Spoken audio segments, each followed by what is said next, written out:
When Erika Lowell appeared on the side of a dark road near the Sonora border, she was almost unrecognizable. Barefoot, her body covered in sand, her eyes deeply sunken, as if she hadn't seen light for many months. That woman had vanished 18 months earlier in the vast Sonoran Desert, where everyone believed she had died from the scorching heat, wild animals, or worse. But the most horrifying part wasn't her appearance. The most horrifying part was what she was forced to whisper when she was found about the months living in darkness, about the people who had been following her even before she disappeared, and about a shadow figure that always appeared at dusk. And her final words sent chills down the spines of even the most seasoned investigators. There's more than one of them. Some names and details in the story have been changed to protect identities and privacy. Before diving deeper into the story, don't forget to subscribe to the channel and hit the notification bell so you don't miss the latest cases. The Sonoran Desert in the afternoon stretched out like a gigantic scorching mirror, where the harsh white sunlight poured down onto dark basalt rock strips, making the ground shimmer with heat and creating a silence so complete that it felt like every sound was being swallowed whole. In that dry, throat-burning, stifling air, Erika Lowell drove her car out of Tucson with the intention of just doing a short hiking loop to clear her mind, a trip that seemed completely ordinary to the tourists who flocked to this harsh land every day. But even from the moment she stopped at a roadside store, her reflection in the dusty glass window captured a somewhat tense expression. A woman in a pale, wide-brimmed hat, her eyes slightly narrowed, as if searching for something, or wondering if she had just felt someone watching her from the parking lot. As she continued driving to the entrance of Organ Pipe Cactus National Monument, the ranger on duty that day remembered the exact moment she stepped out, asking about a trail branch so rarely used that he paused for a second. Her voice was a bit hurried, her gaze restless, her hand unconsciously adjusting her hat strap even though the afternoon breeze was barely blowing. She smiled lightly to brush it off, but that fleeting awkwardness was enough to make the ranger remember her face longer than usual. A couple of tourists from Colorado later said they had seen Erika heading into that trail, her petite but sturdy figure walking slowly, not in a relaxed way, but as if she was listening for something behind her. They noticed because she turned her head quite a few times, each time looking in the same direction as if hearing a very faint sound that only she could detect.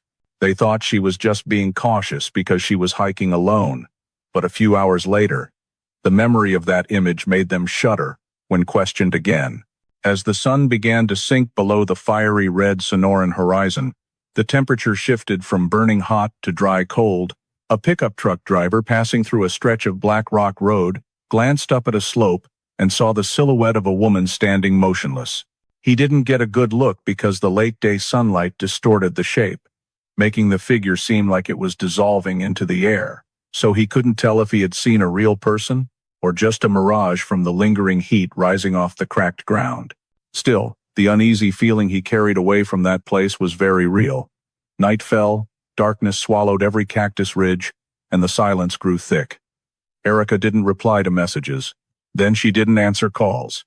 Her family tried calling over and over at first, just finding it odd, then getting anxious, then fear hitting faster than they expected. No one knew where she was in the darkness spreading across the desert, and no one could explain why all contact had suddenly vanished. When the repeated calls fell into complete silence, the family realized they had no choice left. They officially reported to the police that Erika Lowell had gone missing in the Sonoran Desert. The night Erika disappeared passed in confusion for her family and cautious alertness for the Park Service. The next morning, as sunlight first touched the towering cactus clusters of the Sonoran, the first ranger team was dispatched to the spot where she was last seen. The early morning air was still cool, but the ground had already absorbed enough heat to release a faint haze, and this harsh land suddenly became unusually silent, as if it was holding back an answer no one had found yet. Ranger Alex Varela, who directly handled the initial check, noticed the anomaly right away upon reaching the trail entrance, a small but clear detail to someone experienced. The entire ground within a several-meter radius had no footprints at all, matching the stride of a woman who had just left her car and started hiking. Instead, there were faint but identifiable footprints already there from before. footprints noticeably larger than the information about Erika provided by her family. This made Alex pause for quite a while, because if Erika had really entered this trail, there should have been smaller, more even footprints appearing next to or overlapping those larger ones. But the ground showed absolutely no sign of anything like that. As Alex went a few steps deeper, he discovered an asymmetrically disturbed patch of soil, exactly as if someone had stood there for a while, shifting or pivoting their toes in the direction facing the road. The dirt was lightly furrowed, mixed with heel drag marks, the kind of stance common in people waiting for someone in an uneasy state. More importantly, this disturbed spot was right in the position anyone starting the hike would have to pass through, meaning anyone lingering there for a long time would have a clear view of people entering or leaving the trail. Alex brushed his hand over the fine soil layer, feeling it dry, loose, and recently disturbed, proof it had been stirred in the last few days, not old traces from tourists. When the K9 unit was brought in, the first working dog lowered its nose to the ground and quickly picked up a scent trail leading deep into the path.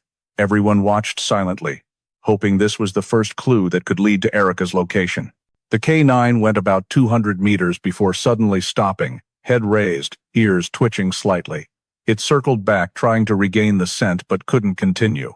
Alex looked in the direction it stopped and saw right in front was a large basalt rock, black, smooth, hot enough to burn your hand if touched at midday. The rock leaned at an angle, blocking wind, and above all, wide enough to block the scent of anyone passing by. The scent trail being cut off at this rock wasn't uncommon, but in the context of a missing woman and strange footprints appearing from the trailhead, it immediately became a significant signal. If Erika had just been hiking normally, the scent trail would have continued, not stopped abruptly at a flat rock surface that retained no traces. Ranger Alex noted every detail, but what troubled him the most was the appearance of the large-sized footprints right from the beginning of the trail entrance. Those weren't Erika's shoe prints. They didn't match her build, and it was even stranger that they appeared before the footprints she should have left. This hinted at a possibility that wasn't easy to admit. Someone had entered the trail before her, stood there for a long while, then left in an unclear direction.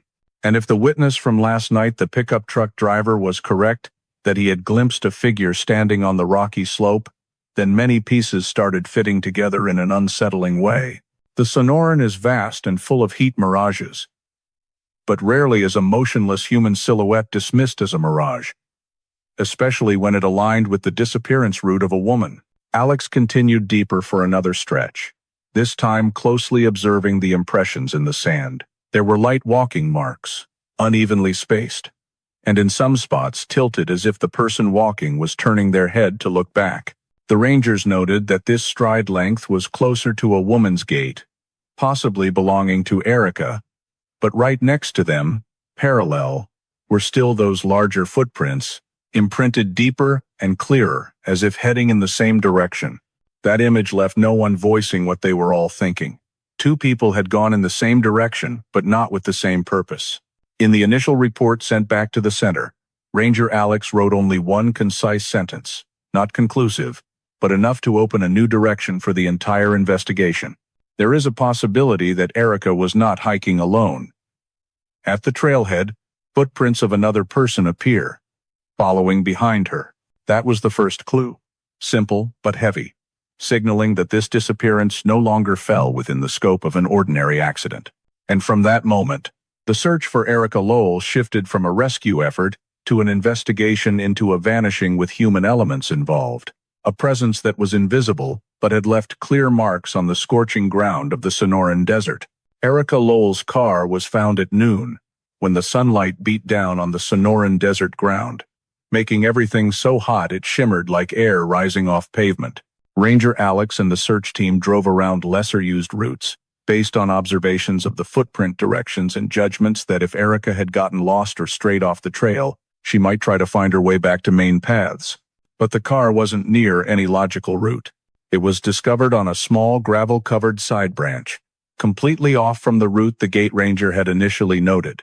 Alex paused when he saw it, because the parking spot was so illogical no hiker would drive into this area to start their trip. The car was tilted slightly. One front wheel sunk deeper into the hard gravel. The road leading in was narrow, with no signs, no easy turnaround space. To drive in here, someone would have to know this stretch well, or stop, back up, and carefully align to avoid the rock ditches on both sides. Erika, according to family information, wasn't the type to take risks with her vehicle, and certainly not familiar with the terrain. That made Alex stand still for a long while, observing the surrounding space, feeling like someone had deliberately brought the car here to avoid being seen from main routes. As he approached the driver's door, Alex shaded his eyes with his hand to see clearly through the glass. A thin layer of dust on the left side window had been wiped in a long streak, as if someone had placed a hand there to open the door or leaned against it while maneuvering. Following that dust streak, he bent down to examine the edge around the door handle. Too many smudges for this dry, hot weather, where tourists rarely leave marks like that, usually just gripping the handle directly, opening, and going. But the car showed multiple unusual marks along the door edge, as if someone had gripped the door rim instead of the handle itself. Alex opened the driver's door, and the first thing that made him stop was the seat position. The seat was pushed back considerably farther than the height Erika's family had reported. For her height, to reach the pedals comfortably, the seat would need to be pulled forward significantly, but here it was set for someone at least 4 to 6 inches taller than her. Alex tried sitting in it, and found the distance between his knees and the steering wheel too wide. This was the driving posture of a tall man, or an exceptionally tall woman. For Erika, this position was completely unsuitable. Even the seatback was reclined slightly, creating a comfortable posture for someone with long arms, not a petite woman. He bent down to look at the floor mats. All rangers in desert areas know, if someone drove themselves here, they usually bring water, hiking boots, and leave tiny traces of gravel stuck to their shoes when stepping in.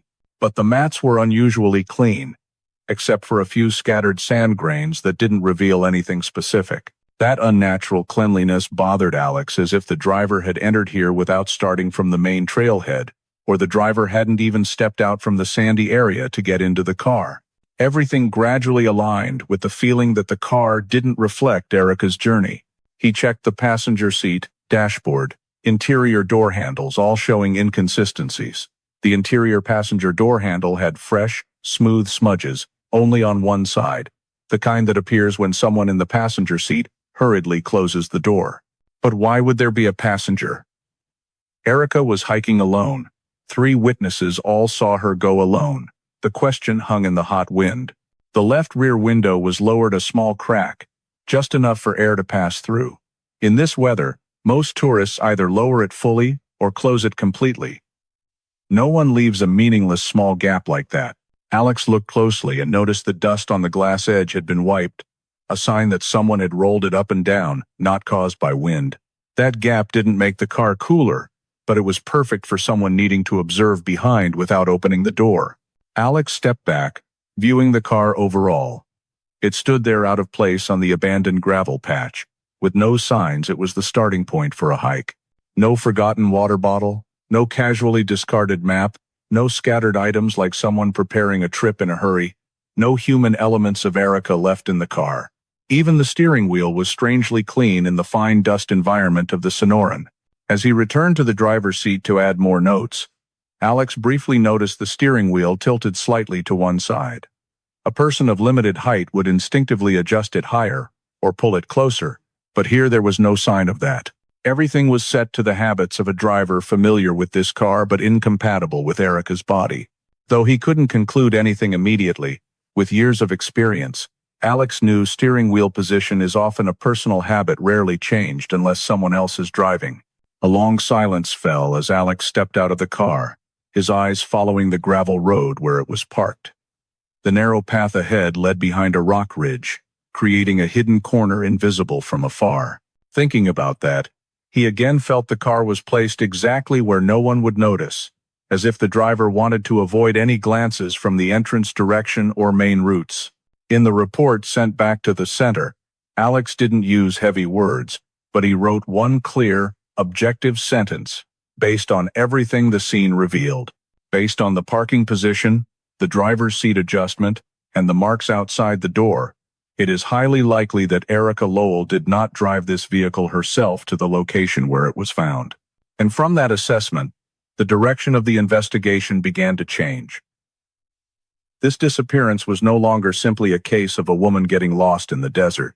From her car, the Sonoran Desert was revealing the first signs of intervention from another person's hand.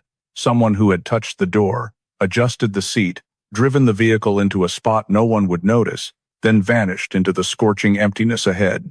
That afternoon, once Erika's car had been fully examined, and the rangers began cordoning off the entire trailhead area, the investigation team decided to call in a footprint expert for assistance. The Sonoran Desert doesn't easily preserve traces. Wind, heat, sand, and rock can erase everything in a matter of hours. But strangely, along the path Erika was believed to have entered, the footprints remained clearly visible in many sections. They weren't sharp, but clear enough for an experienced person to recognize the depth, compression, direction, and weight distribution of the person who left them. The footprint expert, a thin man with sharp eyes that seemed to pierce through every grain of sand, knelt down beside the first section of the trail and began observing with the intense focus the ranger team was familiar with. Saying nothing for several minutes, he only used a small stick to point at each depression and quickly jot notes in his notebook. Alex and the rangers stood back to avoid accidentally disturbing the scene. The first thing the expert commented on: there were two clear sets of footprints, one small, one larger. The small ones had light, compact, and even weight distribution, most likely belonging to a woman, matching the physical description of Erika. But the larger ones showed completely opposite characteristics: longer strides, deeper compression, and heel rotation, indicating someone with a strong, stable gait familiar with uneven terrain.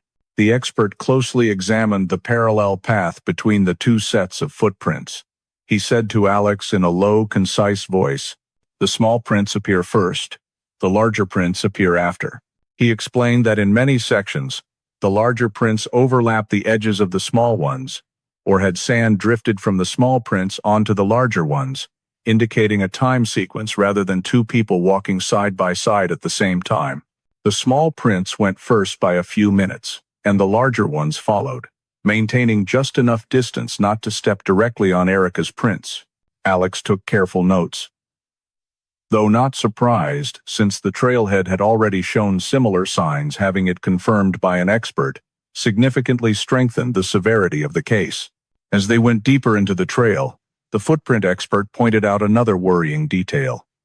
The stride length of the larger prints changed by section. At times this person took long steps, as if speeding up toward the person ahead. At times the stride shortened, indicating the person stopped or slowed considerably, like watching or listening for something ahead. "You see?" The expert pointed to a section of unusually deep compression. He stopped here. More than once.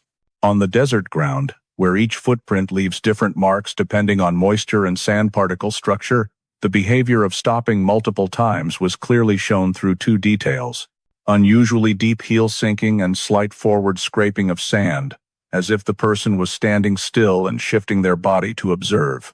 Such stopping points appeared repeatedly in at least 4 locations within a half-mile radius. The expert continued analyzing these points. At the first position, the prints rotated slightly to the left, facing the direction where Erika was believed to have started the trail. At the second position, the prints had a wider rotation, facing straight toward the crossroad from the entrance, where vehicles entering and leaving could be seen. The third position was not far from a trail bend, allowing observation of the person ahead without being detected. The fourth position was at an elevation change point, where the person behind could look down on the trail section below. Each stopping point showed the same stance: weight heavily on the heels, the front of the foot rotating slightly to change viewing direction. This wasn't the stance of someone resting from fatigue, but of someone watching. Alex felt the hot Sonoran air seem heavier, even though the sun had begun tilting westward. He knew the existence of the larger footprints was abnormal, but the fact that they consistently showed this person observing a target shifted the investigation direction toward a much higher level of danger.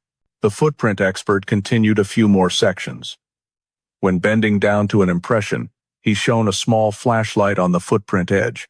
"Here," he said, "is where he sped up." The toe compression was deeper, indicating the person pushed forward strongly. The distance between previous and next prints was noticeably longer. This mysterious man wasn't just following, he ran after her at some point. This was extremely important. If someone ran in the desert closely behind Erika's direction, it couldn't be a random hiker sharing the trail. That person had a reason to close the distance, and that person had to have seen Erika, or known where she was. The expert crouched lower to examine a nearby rocky section. He looked up at Alex, speaking slowly as if to ensure he understood the gravity. Erika's prints show no sudden turns. She went straight, steadily. This person followed, stopped, sped up, then stopped again. That's stalking behavior, not coincidence. He wrote in the preliminary report, sequence analysis indicates tailing behavior. Larger footprints follow smaller ones at variable pace with multiple observation stops. Those cold words said everything that needed to be said. As they returned to the trailhead, the afternoon sunlight slid down the long cactus ridges, casting dragging shadows on the ground. Everything they had just seen pointed to one conclusion, and it wasn't easy to accept. Erika Lowell had been followed from very early on, even before she disappeared from the sight of the last witnesses. The Sonoran Desert doesn't speak, but footprints don't lie. When the footprint experts confirmed that Erika had been followed from very early on, the investigation team immediately expanded the search for clues beyond the trailhead. The first step was to extract footage from all traffic cameras along Highway 85, the only road connecting Tucson to the entrance of Organ Pipe Cactus National Monument. That road isn't heavily trafficked, but it is the main artery, with enough ADOT, Arizona Department of Transportation cameras, to track vehicle movements during the time Erika was last seen. When the screen played back footage from the camera located about 6 miles from the entrance, the investigators needed only a few seconds to spot the anomaly. Erika's SUV appeared clearly, and behind it, about several dozen meters back, was a silver pickup truck. Not tailgating, not too far. The distance was maintained in an oddly consistent way, almost precise enough to seem intentional. The pickup appeared in the frame like a shadow. It didn't swerve into the left lane, didn't pass, didn't change speed noticeably. It just followed, as if measuring the distance to the SUV ahead. The first thing that unsettled Alex while watching the video was the way the pickup moved. In the 14 seconds the camera captured that stretch of road, the vehicle never changed lanes, never wobbled slightly like the usual reflex when a driver checks their phone or shifts position. It drove straight, steady, in a very cold manner. But the detail that made the team note it immediately was, the front license plate was completely unreadable, partly due to the angle, partly due to sunlight glare. But even when zooming in, the plate remained just a blurry, bright patch, with no identifiable characters. They continued to the second camera, placed near a gentle curve. When Erika's SUV appeared, the silver pickup was still behind it at the same unchanged distance. But this time, the camera captured it more clearly. As Erika's vehicle turned slightly right with the highway's curve, the pickup slowed a bit, creating a wider gap before accelerating back. This wasn't the behavior of a driver in a hurry or driving habitually, it was maintaining observational distance. It was the kind of driving where the person wants to ensure they're not noticed pursuing, but also doesn't want to lose sight. Alex tapped his pen on the table while rewatching the clip. There was a hint of frustration in his voice from the bad feeling. In this desert, no one drives like that without a reason. The next camera was only 3 miles from the entrance. This segment truly grabbed the attention of the entire technical team. The silver pickup had pulled over to the right side of the road, right before Erika's vehicle sped past. It was stopped at an angle, nose slightly pointed toward the road, like the posture of someone waiting for the target to pass. Just a few seconds after the SUV went by, the pickup slowly merged back into the lane and accelerated behind it. First stop, one investigator noted. The next segment from the camera near the information station just minutes later showed the pickup stopping again, this time in the shadow of a large saguaro. The driver inside wasn't clearly visible, but based on the shadow line from the windshield, the engine was still running and the person was still seated. They just weren't moving forward. When Erika's SUV appeared in the frame, the pickup rolled again. Second stop, The technical investigator zoomed in on the frame and re-watched it at least 3 times. This isn't an accidental stop. This is observational stopping. He's avoiding being seen but doesn't want to miss the vehicle ahead. The final camera provided the most critical detail, the third stop. Less than a mile from the entrance, the pickup pulled to the shoulder again, near a small sun-faded sign. Erika's SUV drove on the left, heading straight to the entrance, with sunlight piercing through the windshield. Only when her vehicle disappeared from view did the pickup slowly follow. 3 stops, 3 waits, 3 times pulling into hidden spots and merging back just as the SUV passed. A young investigator in the group said quietly, almost not wanting to believe the conclusion himself. He was really following her. No one argued, because the next step in the investigation was to confirm that what they had just seen couldn't be coincidence. From Tucson to Organ Pipe, only about a dozen vehicles appeared in the entire time frame, and only one pickup followed Erika's SUV repeatedly and deliberately. In a missing person case, any vehicle that appears too many times on camera during the target's travel window needs close scrutiny. But in this case, the silver pickup didn't just appear, it acted.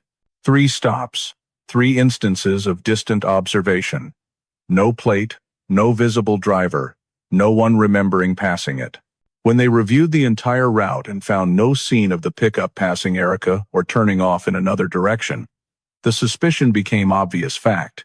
The first unidentified suspect had emerged and he was moving in this silver pickup. And at this point, the investigation team knew one thing for certain. Erika Lowell didn't get lost. She had been followed by a man from before she even reached the desert entrance, and he had intently trailed her every last mile. After confirming that the silver pickup had followed Erika all the way into the park, the investigation team decided to expand the search for traces in the desert area surrounding the trailhead. If a stranger had been tailing her, it was very likely he wasn't just operating on the road but also moving within this very wilderness. To do that, they deployed a specialized drone team. Small, lightweight aircraft, with high-resolution cameras and surface terrain scanning sensors. The Sonoran sky at noon was clear to the point of being throat dry, sunlight reflecting downward making the drone look like a tiny black dot wandering in a sea of brightness. Alex and the control group stood under the shade of a large cactus, eyes fixed on the live feed screen. At first, the drone only recorded the marked trails on the area map, the main trails, service roads, and small paths created by animals. But after a while, as the drone flew farther out, leaving the areas usually visited by tourists, they began to see something unusual. On the screen appeared a small, narrow trail, thread-like and freshly formed. It wasn't on any map. There were no old signs of ATV tires or tourist footprints. It was as if it had been created by a single walker, but unlike the natural trails of hikers, the path twisted according to low rock terrain and creosote bushes, but not with the logic of someone trying to conserve energy or head toward a clear destination. It looped around rock ridges, then cut across an open patch, then looped back as if avoiding being seen from the main routes. On the screen, Alex said slowly, "This isn't a trail made by a hiker." The drone operator zoomed in on the image. The dust pulled into a thin, even strip, as if someone had stepped very carefully to leave minimal marks. But because the weather was so dry, even a slightly heavier step would kick sand to one side, and those were exactly the points that revealed this path had formed very recently, likely within the last few days. Dry branches lying on the ground were broken at angles, still very sharp, proving they hadn't been broken long ago. Grass blades were pushed to one side, not flattened like on animal trails. The drone continued flying along that strange path for another few hundred meters. In an area scattered with basalt rocks, the camera captured another anomaly.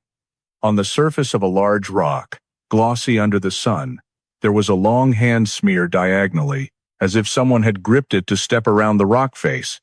The investigator zoomed in and clearly saw faint, smudged streaks on the rock. Uneven, spread horizontally, exactly at the position where a hand would grip when moving through difficult terrain. Ranger Alex leaned in to look closely. A normal hiker wouldn't do that. They'd avoid climbing slippery rock in the heat. This is the kind of hand grip used by someone trying to keep balance on a rarely chosen route. What was noteworthy was that the smear on the rock was at adult shoulder height, and the length showed an open hand grasping the rock edge, a fairly strong grip, as if the person was moving quickly or trying to shield themselves behind the rock. The drone turned slightly right at Alex's instruction and flew along the new trail a bit farther. The path gradually blended into the sand, but was still recognizable in direction. It didn't lead to any tourist spot, not toward a water source, not to dense cactus stands. It headed toward more open, least visited terrain. And then the technical investigator said a sentence that made the whole team pause for a few seconds. This trail runs parallel to the path Erika took. If Erika had followed the designated hiker trail, then this strange trail ran parallel, but about a few hundred meters away, far enough not to be seen, but close enough to observe someone on the main trail. A person familiar with the terrain could easily shadow a hiker without leaving traces on the official trail.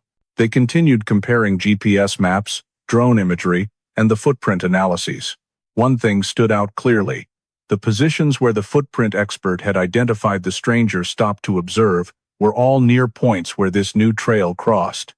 It seemed the two systems of evidence, the footprints on the ground and the strange trail from the drone, were overlapping in a highly suspicious way. That trail, with its twisting direction and concealed mark-making, resembled a temporary path created by someone who had moved through multiple times, segment by segment, rather than just once. The trail showed almost no deep sinking marks, meaning the person who made it wasn't carrying heavy items, wasn't running urgently, but moved cautiously, with controlled steps.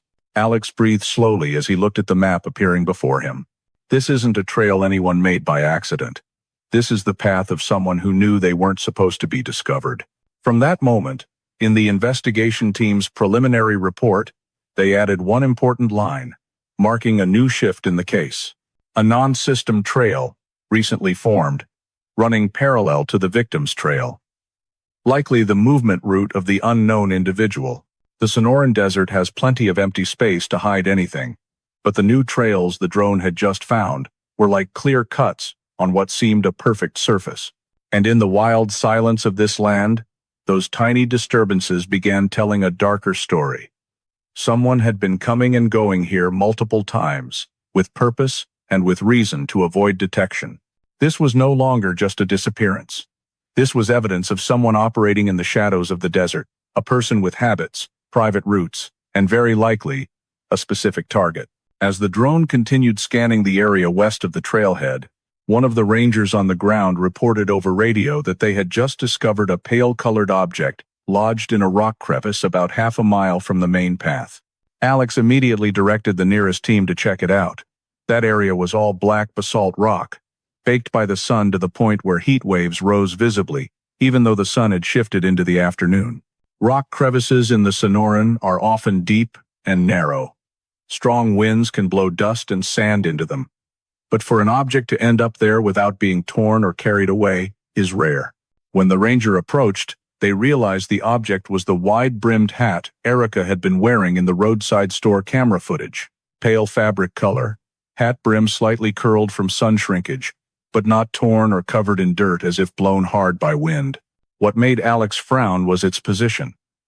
Lodged deep in a narrow rock crevice, about nearly 1 meter above the ground, as if someone had placed it there, rather than wind carrying it.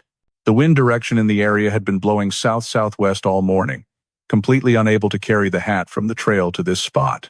With that wind, if the hat flew off someone's head, it would be blown in the opposite direction, sliding down sandy slopes or pushed into low creosote areas, never lodging in a high enclosed crevice like this. Alex carefully examined the surrounding rock face. The rock edges showed no major scratches or tear marks, indicating an object flying in forcefully. If the hat had been wind-blown, it would either have torn edges from hitting rock or bounced out of the crevice. Instead, the hat sat neatly inside, in a way that was too clean, too intentional. When the ranger gently picked up the hat, beneath the front brim appeared a clear dark brown dried streak, small but enough for Alex to recognize it wasn't dirt or soil. He didn't need deep analysis to know it was most likely dried blood. The streak was exactly where it would touch the forehead when worn. It wasn't much, not smeared everywhere, but a small mark, as if seeped from a recent minor wound not long before. hidden in the scorching desert heat.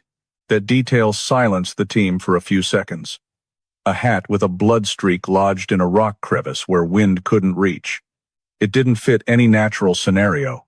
Alex placed the hat into an evidence bag using specialized tweezers, then looked back at the crevice once more. The surrounding area had no major slide marks or nearby footprints, as if the person who placed the hat did so very quickly, leaving minimal traces, or stood in an advantageous position to easily reach into the crevice. Crevices like this are often chosen by survivalists or frequent travelers as temporary hiding spots, out of sight and sheltered from wind. The hat being here felt like an unspoken message. Either Erika had been held nearby by someone, or she was injured, and in panic dropped the hat while trying to escape a bad situation. A young ranger asked Alex, almost whispering, could she have placed it there herself? Alex shook his head slightly. Doesn't make sense. She had no reason to put the hat here, and to place it exactly there would require standing at an angle she couldn't reach from the main trail without completely leaving the path. And if she had left the trail, she would have left clearer footprints. They circled back a few meters around the crevice to check the terrain. Above it was a natural rock ledge, exactly the height for someone to lean slightly and reach in to place something. This made Alex even more certain the hat was placed by deliberate action, not accident. The presence of the blood streak, even small, carried a clear message. Before disappearing deeper into this land, Erika had been injured. Whether the injury was self-inflicted from a fall, collision, or from another cause, no one could determine immediately. But more importantly, the timing of the blood dropping and soaking into the brim showed the incident happened before the hat was placed or stuffed into the crevice. The hat, as Alex stated in the report, is not in a position wind could carry it to, not in a position the victim would have reason to place it, and not in a position consistent with any natural movement behavior. It wasn't just a clue, it was a clue placed exactly to be found. At the end of the scene examination, Alex submitted the report. The position and condition of the hat indicate the victim may have been injured before going deeper into the desert. The object's location highly suggests intervention by another person. The Sonoran Desert at that moment sank into a pale white afternoon. Everything silent enough to hear sand falling from rock edges. In that space, Erika's hat became the first alarm sign of violence, and that from this point, she was no longer just a lost hiker. 30 days after Erika disappeared, the Sonoran Desert had been torn apart by search teams, drones, trackers, K9 units, and even experienced volunteer groups familiar with the terrain. Yet every trace led to absolute dead ends. No more fabric scraps, no hiking gear pieces, no new footprints, no sign at all that Erika had survived even the first night in this vast land. And the most frightening part was that after the hat in the rock crevice, the desert gave back nothing more. By day 30, per Arizona DPS procedure, the file was officially transferred from the initial search team and moved to the unsolved missing category, unofficially called the gray area, where disappearances lack enough evidence for criminal investigation, but no longer fit traditional search capabilities. Alex submitted his final report in the active search phase. Foul play not ruled out. Abduction not ruled out. Insufficient data to conclude. When the file moved to the unsolved missing unit, a specialized analysis team began reviewing all disappearances in the last 5 years around the Arizona-Mexico border to determine possible connections. This is when one detail began to stand out: size 11 shoe prints. In Erika's case, the footprint expert had noted large prints following her right from the trail start, a detail already in the report. At the time, it was just an indicator of a stalker. But as Unsolved Missing went through each file, they discovered unsettling matches. Case 1. Santa Cruz County. A female hiker disappeared near Nogales in 2019. Size 11 shoe prints, similar sole pattern, appearing near the trailhead. Case 2. Organ Pipe Cactus National Monument. 2020. A European tourist disappeared. K9 found a trail segment with size 11 prints leading into soft sand. Case 3. Yuma County, 2021. An Arizona State student disappeared while jogging. Far-distance camera captured the silhouette of a man walking behind. Long stride matching footprint estimation. Case 4. Near Douglas, Arizona, 2022, a woman left a motel to make a phone call and never returned. Size 11 prints appeared near the back dirt lot. In each file, the shoe prints were just a minor detail, not enough to connect into a case series. But when pieced into the bigger picture, the entire unsolved missing unit had to note, pattern possible. What frustrated the investigation team the most was that every disappearance occurred near the Mexico border, within a radius of 10 to 70 miles. These areas have long had stealthy movement routes, small smuggling paths, and locals sometimes reporting strange groups moving at night. So any unusual footprints were often attributed to regular illegal activity rather than seen as clues from a cyclical predator. But when placing the size 11 prints into Erika's case scope, the picture immediately became entirely different. Large footprints that had stopped in an observational manner. Erika's smaller footprints closely followed afterward. The blood-stained hat appearing in a position with hand intervention.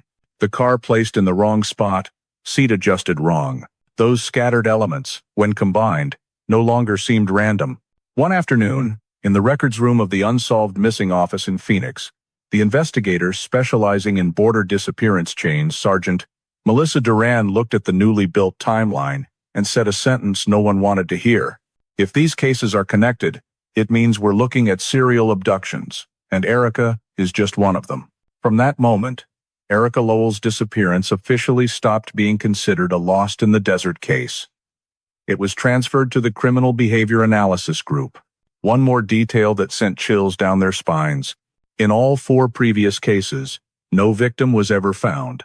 Not a body, not belongings, not any trace suggesting the victim died from environmental causes. In the Sonoran Desert and border region, that's extremely rare. The desert always returns something. Torn fabric, shoes, bones, water bottle caps, slide marks, or collapse sites.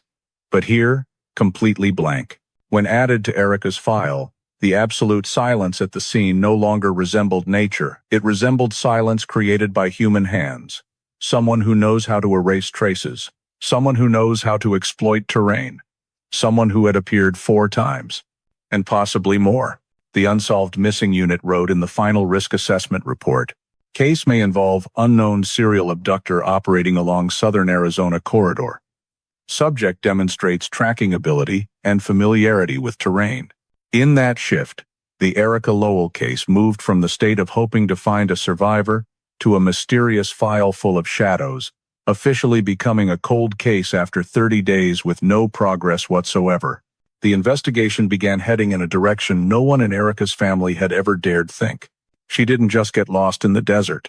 She may have been hunted. During the full sweep of the entire area around where Erika's hat was found, the investigation team decided to expand the radius another 12 miles southward, nearly reaching the boundary of the Cabeza Prieta National Wildlife Refuge, where the U.S. Fish and Wildlife Service's dense network of wildlife trail cameras is installed to monitor nocturnal animal movement.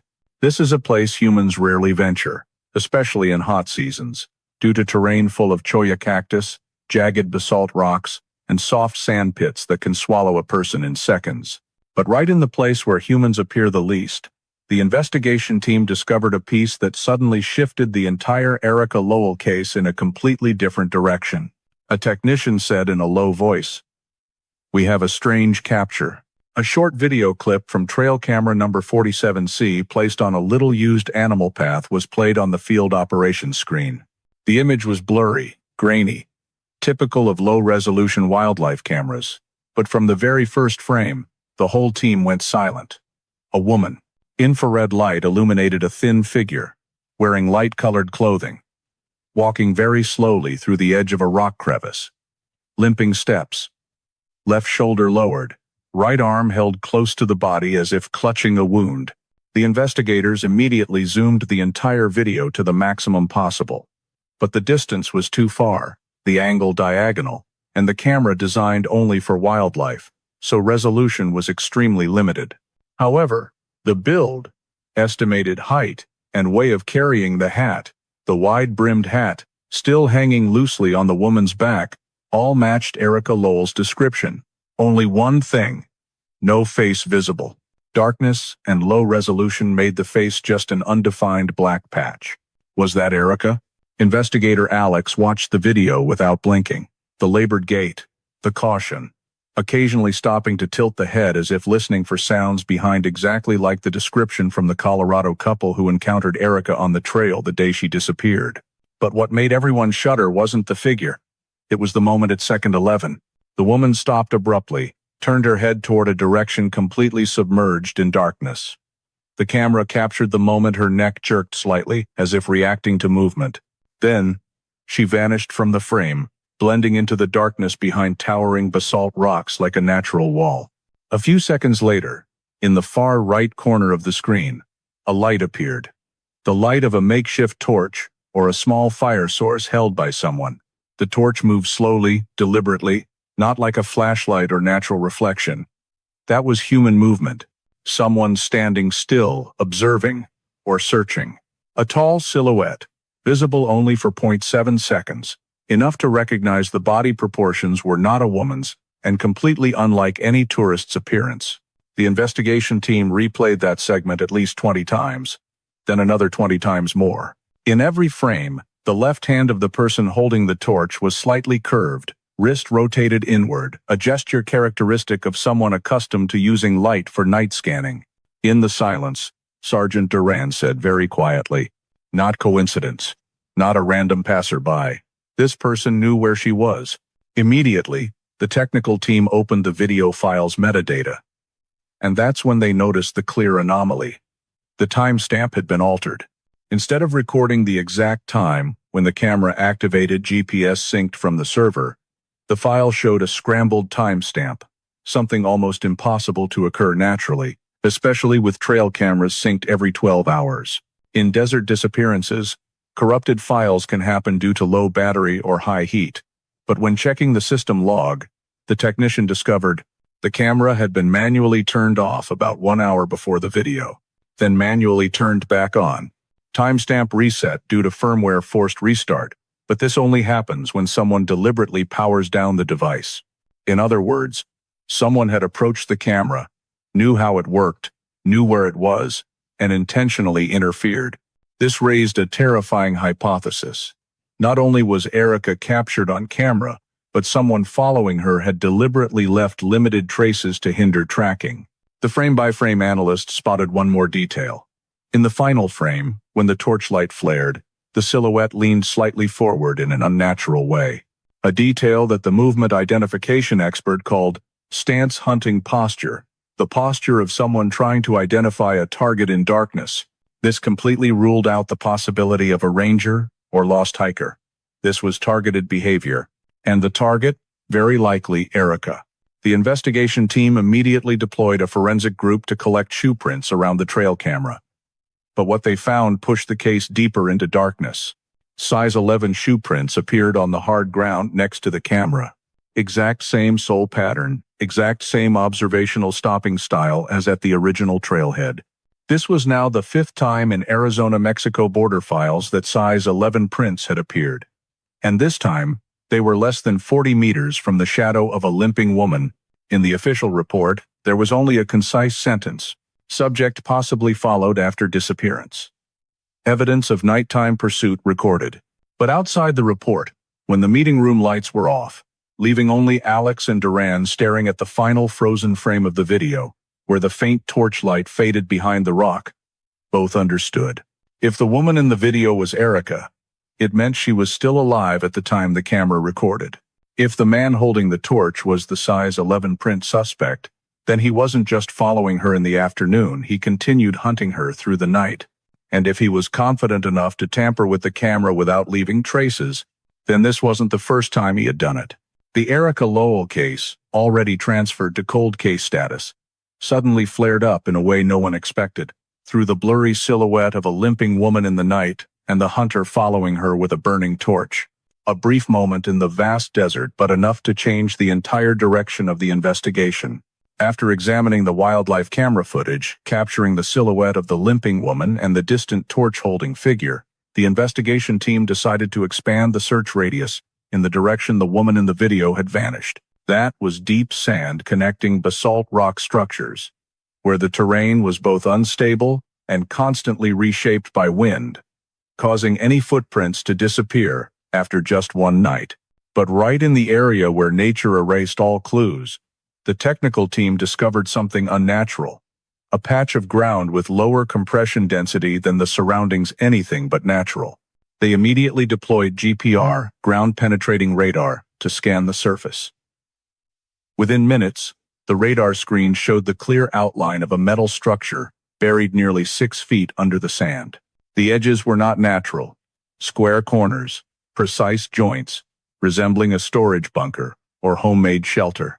The Sonoran Desert has many hidden structures left by military or smugglers, but a square, 8 by 10 foot one like this was extremely rare. As the team excavated the sand layer, the first thing to emerge was a steel plate covered in fine dust, exposed to high heat but with no burn marks. Alex touched the surface, listening to the hollow echo below, exactly the sound of a sealed hatch. The lock was rusted but still functional, as if opened many times in the past before being abandoned. When the hatch swung open, a rush of cold air blew out, carrying a damp metallic smell. Below was a small metal ladder leading down to a space barely taller than a person's shoulders. The investigation team turned on flashlights and descended, and the sight inside took everyone's breath away. This wasn't a bunker for ordinary survival purposes. It resembled a place someone had used for extended periods. In the left corner was a shelf of food supplies, military MRE cans, compressed biscuits with expiration dates in 2014, bottled water from a Mexican brand produced before 2008. Most were expired, but the terrifying part was how neatly they were arranged in rows as if someone had lived here cyclically. In the right corner, the investigation team saw something that made the room feel even colder. A personal bag containing women's items. Inside the bag were a broken comb, faded hair ties, a women's cotton shirt, size S, an old pair of prescription glasses, model produced in 2004 set, a wallet with no documents, only torn fabric remnants. The items were designed from 1999 to 2007, all belonging to women, not matching Erika Lowell at all, but matching the age range of border disappearance victims over the past 20 years. The investigation team quickly tallied 4 old disappearances, 1 cold case from 2000, reported only as lone woman followed near organ pipe, and Erika's case. Now, in a steel bunker in the middle of the desert, they had found women's belongings from different years. No one spoke, but everyone knew the implication. This could be the place used by the size 11 print suspect.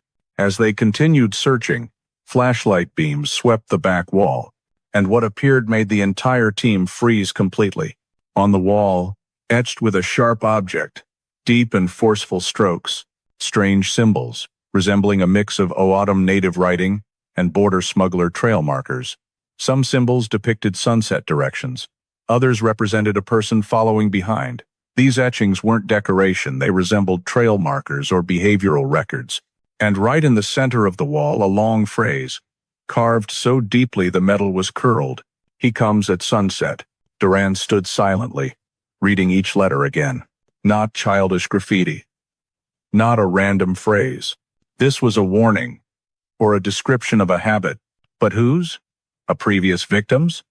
Or the stalker's own, like some kind of ritual? No one had the answer.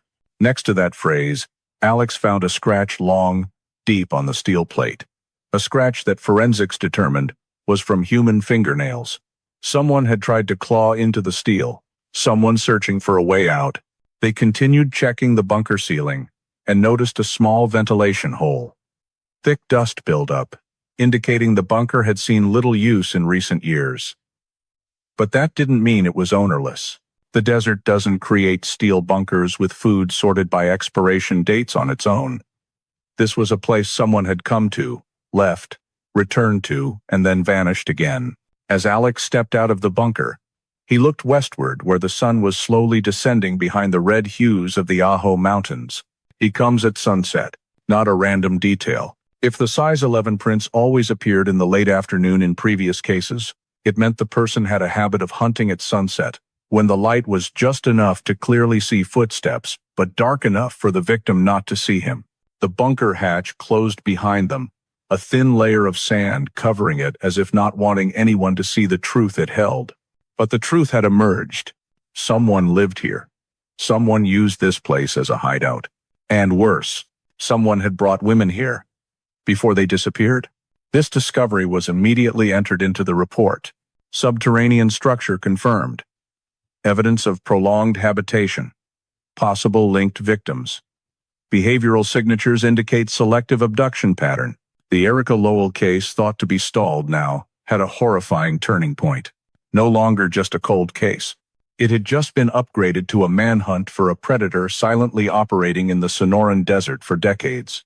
When the steel bunker was sealed and shifted to priority forensic status, the Arizona DPS lab team began analyzing each item one by one. The evidence was divided into 3 groups. 1. Items likely in direct contact with victims. 2. Metal surfaces inside the bunker.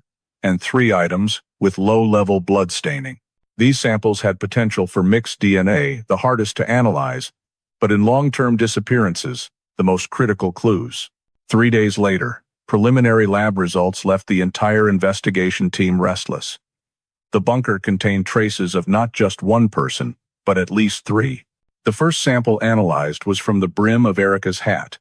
A small blood sample, but enough to separate. The system immediately confirmed. Female DNA number 1, Erika Lowell. Nothing surprising here, it reinforced that the hat had left Erika's head when she sustained a minor injury before disappearing deeper into the desert. The shocking discovery was in the second sample, a hair strand stuck in a steel crevice of the bunker among the women's items.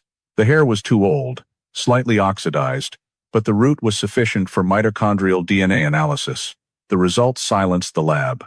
Female DNA number 2 matched a disappearance file from 1999. Marlene DeSoto, 27 years old, vanished while driving from Gila Bend to Lukeville. Her body or personal belongings were never found. The case was closed in 2005 due to no new leads. No one wanted this, but the truth was too clear. The bunker under the sand had held traces of a victim missing for over 2 decades. The immediate question, had Marlene been inside the bunker, or were her belongings brought there? No one knew. But finding her DNA was the first direct evidence linking disappearances across years. Forensics continued with the third result. Male DNA on the handrail of the ladder descending into the bunker, highly likely from someone who used the bunker. But when the lab ran it through CODIS, the system returned the familiar answer in serial cases. No hit. Not in CODIS. Not a previously arrested criminal. No prior record. Not in military, border, or any stored biometric data. A biological ghost. No name. No file. But present at the center of a bunker full of missing women's traces. Even so, what sent the coldest chill through the investigation team came from forensics in the dusty corner of the bunker. When the technician used magnetic powder to check an old steel plate surface, they didn't expect clear fingerprints due to the harsh environment, but a patch on the metal bar next to the supply shelf retained very sharp ridge patterns. When separated, the result formed fingerprints of a third person. Not Erika's, not Marlene DeSoto's, from the 1999 disappearance. And most concerning, this fingerprint sample was also not in the national APHIS. No one knew who this person was. No history. No record. That meant 3 people appeared in the bunker. 1, Erika Lowell, the current victim. 2, Marlene DeSoto, missing 1999. 3, a third unidentified person, while the male DNA belonged to a completely separate 4th individual. This overlap was almost impossible in such a confined space, unless it had been used repeatedly by multiple involved parties, victims, and perpetrator. The steel structure under the sand was no longer a random shelter. It was clearly revealing the shape of a hiding place for people. A cyclical site, used by one individual, or a small group, over many years, even decades. Investigator Duran slowly wrote on the board in the meeting room. Bunker Central Node. Meaning, the disappearances were not isolated. They all connected to one common point. Each victim wasn't just followed on the trail, but likely brought here at different times. One detail that sent chills through the entire team. The male DNA found in the bunker did not match any male samples collected from the size 11 prints at the scenes, meaning the person stalking Erika might not be the primary bunker user, or the bunker had been shared by multiple individuals. A new scenario emerged. Two different predators, one active in the late 90s, one currently active, or a single person who changed methods. Either way, the clues were too clear. Erika didn't disappear randomly. She walked into a disappearance cycle spanning more than 25 years. From a hiker vanishing in the hot Sonoran afternoon, the Erika Lowell case had now expanded into an entire corridor of crime stretching along the Arizona-Mexico border. When compiling all the results onto the timeline board, female DNA 1, female DNA 2, unidentified male DNA, third person's fingerprints, Alex said only one short sentence, straight to the heart of the matter. Erika isn't the only case. She's just the latest one. And with the discovery of multiple DNA in the bunker, the Erika Lowell case shifted from cold case to multi-victim investigation. One of the most difficult and terrifying types in field investigations. When the DNA data showed the sand-covered bunker had held multiple victims over decades, the analysis team shifted focus to understanding who could survive, move, stalk, and operate a secret shelter in the middle of the Sonoran Desert for such a long time? The answer couldn't be an ordinary person. And forensic soil, the dirt stuck on the bunker ladder steps, was the first key, unlocking his operational pattern. Geological analysis showed the adhered soil was an unnatural mixture. Soil type 1. Fragmented basalt gravel characteristic of Sierra Pinta, southwest Arizona. Soil type 2. Fine soil with borate salts, characteristic of Growler Valley, a deadly terrain few ever enter. Soil type 3. Fine dust, mixed with red mineral sand originating from the strip right along the Sonora-Mexico border. Only 3 different regions could create this blend, and those 3 regions do not overlap naturally. No wind could blow soil from Sierra Pinta to Growler Valley, and then all the way to Sonora. Only one possibility. The bunker user had traveled through all 3 areas in close succession. A long, solitary route crossing the 3 most treacherous parts of the desert. Terrain only someone with absolute survival skills could navigate.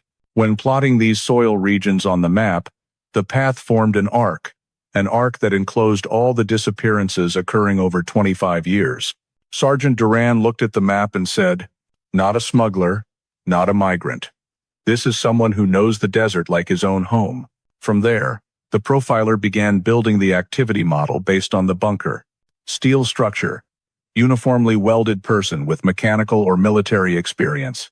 Food stocked in 6 to 12-month cycles, person with survivalist experience. Women's items from multiple years prolonged. Intentional approach pattern. Steel door lock not broken. Maintained person still returning between 2014 and 2018. But the most critical detail was the footwear, the size 11 that appeared in Erika's case, the 1999 case, and both 2000 cases. From the sole pattern preserved in the soil, forensics determined it was military-grade boot Vibram sole, a model common in the U.S. military in the late 90s and early 2000s. Thick sole, low wear, designed for extended operations in harsh terrain. When this information surfaced, the investigation team immediately contacted the Department of Defense to filter lists of service members formerly stationed in Arizona, involved in border operations, or discharged. Deserted early. Goal. Find someone with survivalist skills, capable of building bunkers, reading terrain, moving without traces, avoiding cameras, tampering with timestamps, and most importantly, matching the operational territory. The system returned a list of 82 former service members who left the military, had periods of reclusive living, or were recorded leaving Arizona unclearly over the past more than 20 years, but only 7 matched deep specialized skills. Sapper, Recon, Survival Evasion Resistance Escape, CAT, Combat Engineer. However, one name stood out above all. Marcus Hale, formerly stationed at Yuma Proving Ground. Specialty, constructing temporary shelters and underground structures in semi-desert environments. Records showed he was discharged in 2004. No stable employment. Last known address in Ajo, Arizona. Left residence in 2007. No forward address reported. No paperwork. No taxes. No new driver's license. The kind of disappearance typical of those who want to live completely off-grid in the literal sense. When cross-checked with soil movement data, the 25-year travel map, and size 11 print appearance range, his movement overlapped 70% with areas Hale had military operations. Investigator Alex narrowed the hypothesis. This isn't an ordinary serial predator. He is a survivalist with military-structured thinking, someone who knows how to turn the desert into a shielding cloak. The terrifying part is this operational pattern has regularity, like a ritual. Appears in late afternoon, follows target from distance, approaches on remote trail sections, leads victim into blind zones, and vanishes as night falls. This made the etched phrase in the bunker, "He comes at sunset," no longer abstract. It was an exact description. He arrives at sunset, the time he knows best, the time he hunts in darkness. When combining all data, the behavioral analysis team built the official profile. Stalker equals off-grid survivalist. Former military service. Left the system unofficially good. Lived hidden in the Sonoran for many years signed. Used mobile bunkers and scattered structures. Employed reconnaissance skills to approach lone women. Disappeared from paperwork, but not from the desert and sand. But the biggest question remained. Is he still alive? And if alive, where is he hiding in the 40,000 square kilometers of desert? From the Erika Lowell case, the investigation had entered a new phase. Not searching for a missing person. Not tracing a system. But hunting a survivor, one for whom the Sonoran Desert is the perfect hideout. The investigation shifted to manhunt survivalist mode. As the operational model of the shadow figure was built on soil, bunker, and behavioral evidence, the investigation team moved to the most difficult phase, filtering the real suspect from those capable of living hidden in the Sonoran Desert for consecutive years. The Department of Defense, Department of Homeland Security, Border Patrol, and Arizona DPS records were compiled into a single database. Total 1,200 profiles in the possible category, including former military, individuals previously detained at the border without clear identification, and off-grid survivalists. This filtering process lasted 10 days, but with each passing day, the suspect circle narrowed not by luck, but by the desert's own traces. Soil, footprints, bunker setup style, and the ability to cross Sierra Pinta Growler Valley Sonora served as filters so powerful that 95% of profiles were eliminated in the first 48 hours. Most eliminated lacked sufficient survival skills, technical ability, or matching travel history. By day 6, the list was down to 22 people. By day 8, 9 people. And by day 10, only 3 names remained. All 3 requiring the investigation team to hold closed-door meetings with Border Patrol special agents. 1. Creed Larson, 42 years old. Previously lived hidden near Organ Pipe Cactus, Arizona. Former military. Specialty: combat engineering. Skills in building bunkers and modifying equipment. Discharged, 2003. No taxes. No address from 2009 to present. Once spotted by rangers with signs of illegal campfires in restricted areas, but vanished before approach. Larson has very high potential as the bunker builder. In a 2007 report, a ranger noted a tall, thin man in a cloth hat, wearing military boots, long stride leaving a temporary wood camp east of Ajo before disappearing into darkness. But no footprints were preserved that year because there was no associated case. 2. Mar Dillon, 39 years old. Previously arrested in Mexico for illegal border crossing. Self-declared living hidden in Sonora to escape the world. No military record, but history of building wood camps and living with survivalist groups. Deported back to the border in 2014, then vanished from all systems. What placed Dillon on the suspect list was soil mapping. Once, when Border Patrol seized a vehicle from an illegal crossing group, they found under the chassis a soil mixture matching Growler Valley, the exact type appearing in Erika's bunker. The only person in that group was Dillon. 3. Reddick Hale, 44 years old. older brother of Marcus Hale, extreme survivalist, formerly part of the independent survival group Desert Spine, left the camp in 2016 after internal conflict. No one has seen him since. Out of contact for 8 years. Height 6'2", matching the proportions of the torch-holding silhouette in the trail camera. If Marcus had the military background, Reddick was the one with the mindset of erasing himself from the map. He had been warned multiple times by rangers for living too deep in protected areas, digging small bunkers, illegally creating rainwater pits, and setting up temporary camps to avoid detection. One ranger even noted, "This man knows the desert better than many employees here."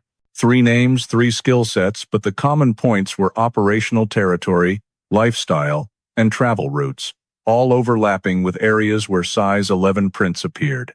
Breakthrough that shifted the case direction. All 3 suspects had once lived together. When analyzing old residency data, the investigation team uncovered a record shared with DPS from 2005, a report about a self-built wood camp near Puerto Peñasco, Mexico, suspected of being used by a survivalist group to hide from both U.S. and Mexican sides. In the Mexican police notes was the sentence, 3 American men lived together in the wood camp for 8 months. No documents. Left at night and never returned.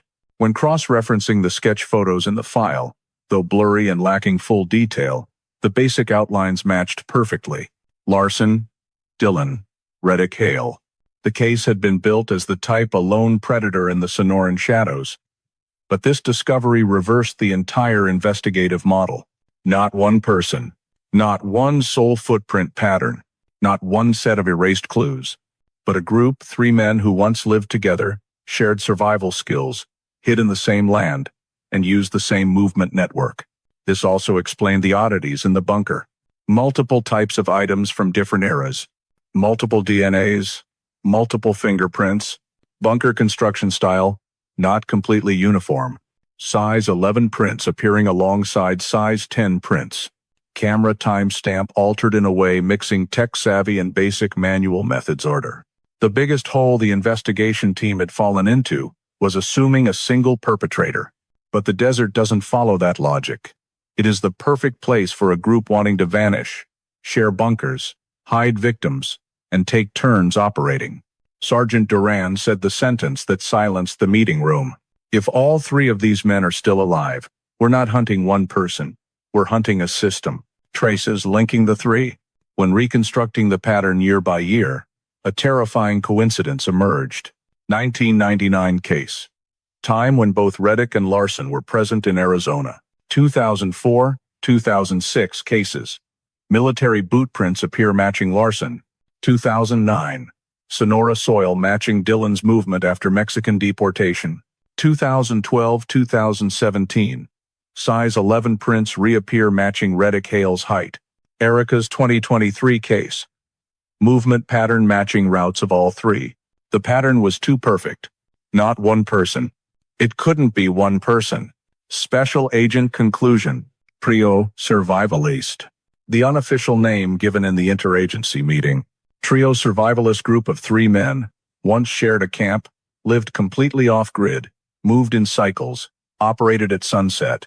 Forensics, soil, footprints, and behavior all layered together in perfect alignment. Erika Lowell, the latest victim, may have fallen into this group's operational cycle. A group that knows how to erase traces, knows which bunker to use for holding people, which for leaving evidence, and knows exactly when to melt into darkness. When the suspect list was down to 3 names, and the clues continued matching in horrifying ways, the Erika Lowell case was no longer a lone disappearance. It officially became the hunt for the most dangerous off-grid group Arizona had ever faced. 18 months after the Erika Lowell file had been classified under serial abductions, active unresolved, one summer night in Arizona suddenly shattered the silence that had enveloped it. No premonition, no advance clue, no signal from the desert. Just a truck driver named Horacio Mendez driving across Highway 86 at 2 in the morning. The stretch between Y and Tucson, the area locals still say the desert there doesn't sleep. The headlights of his Peterbilt swept across road dust and then stopped abruptly when he saw a human figure, At first he thought it was a hallucination from fatigue or a lost Border Patrol agent, but as the figure moved closer into the light, he realized it was a woman. Long hair matted and tangled, clothes torn to shreds, barefoot with feet covered in dust and dried blood. She walked slowly, each step as if her body no longer remembered how to control itself. When he got out of the truck, she stopped, standing motionless like a forgotten shadow in the middle of the highway. Horacio called softly, "Ma'am, are you hurt?" No answer. Her face turned toward him, but her eyes were empty enough that he had to step back because it felt like looking at someone who hadn't slept in days. Eyes that didn't blink, no light reflex. A dull milky white from someone exposed too long to the desert's harsh conditions. When Horacio turned on his flashlight, the beam shone down on her feet. The heels and edges thickened abnormally. Calloused skin built up in patches, the kind of damage only seen in someone who walked hundreds of miles. No shoes, no protection. Not days, not weeks, months. And right then, he noticed what she was clutching tightly in her left hand. A small silver necklace, the chain half broken. When police arrived, they confirmed the item didn't belong to Erika. It wasn't until forensics sent photos to the Unsolved Missing Unit that they recognized it. It was the necklace of Leah Warren, a victim who disappeared in 2007 near Sierra Pinta, one of the cold cases where DNA had been found in the bunker. If Erika's return was a shock, then the object she held was a second, much bigger shock. The necklace of someone who vanished 16 years earlier. No body ever found for Leah. No personal items recovered. No sign she had survived beyond the day she went missing. But it was now in Erika's hand. When the ambulance arrived, medical personnel tried to lay her on the stretcher. But Erika suddenly gripped the necklace so tightly her knuckles turned white, forcing them to note it as evidence requiring separation under medical and legal conditions. She said nothing the entire way to Tucson Medical Center. No crying, no reaction, no asking for water. Just empty, cold eyes staring toward the window glass. Only when they brought her into the brightly lit room did the lights make her squint and pull back, fingernails scraping lightly against the stainless steel bed rail. A medical staff member asked, "Erika, was anyone with you? Did anyone hurt you?"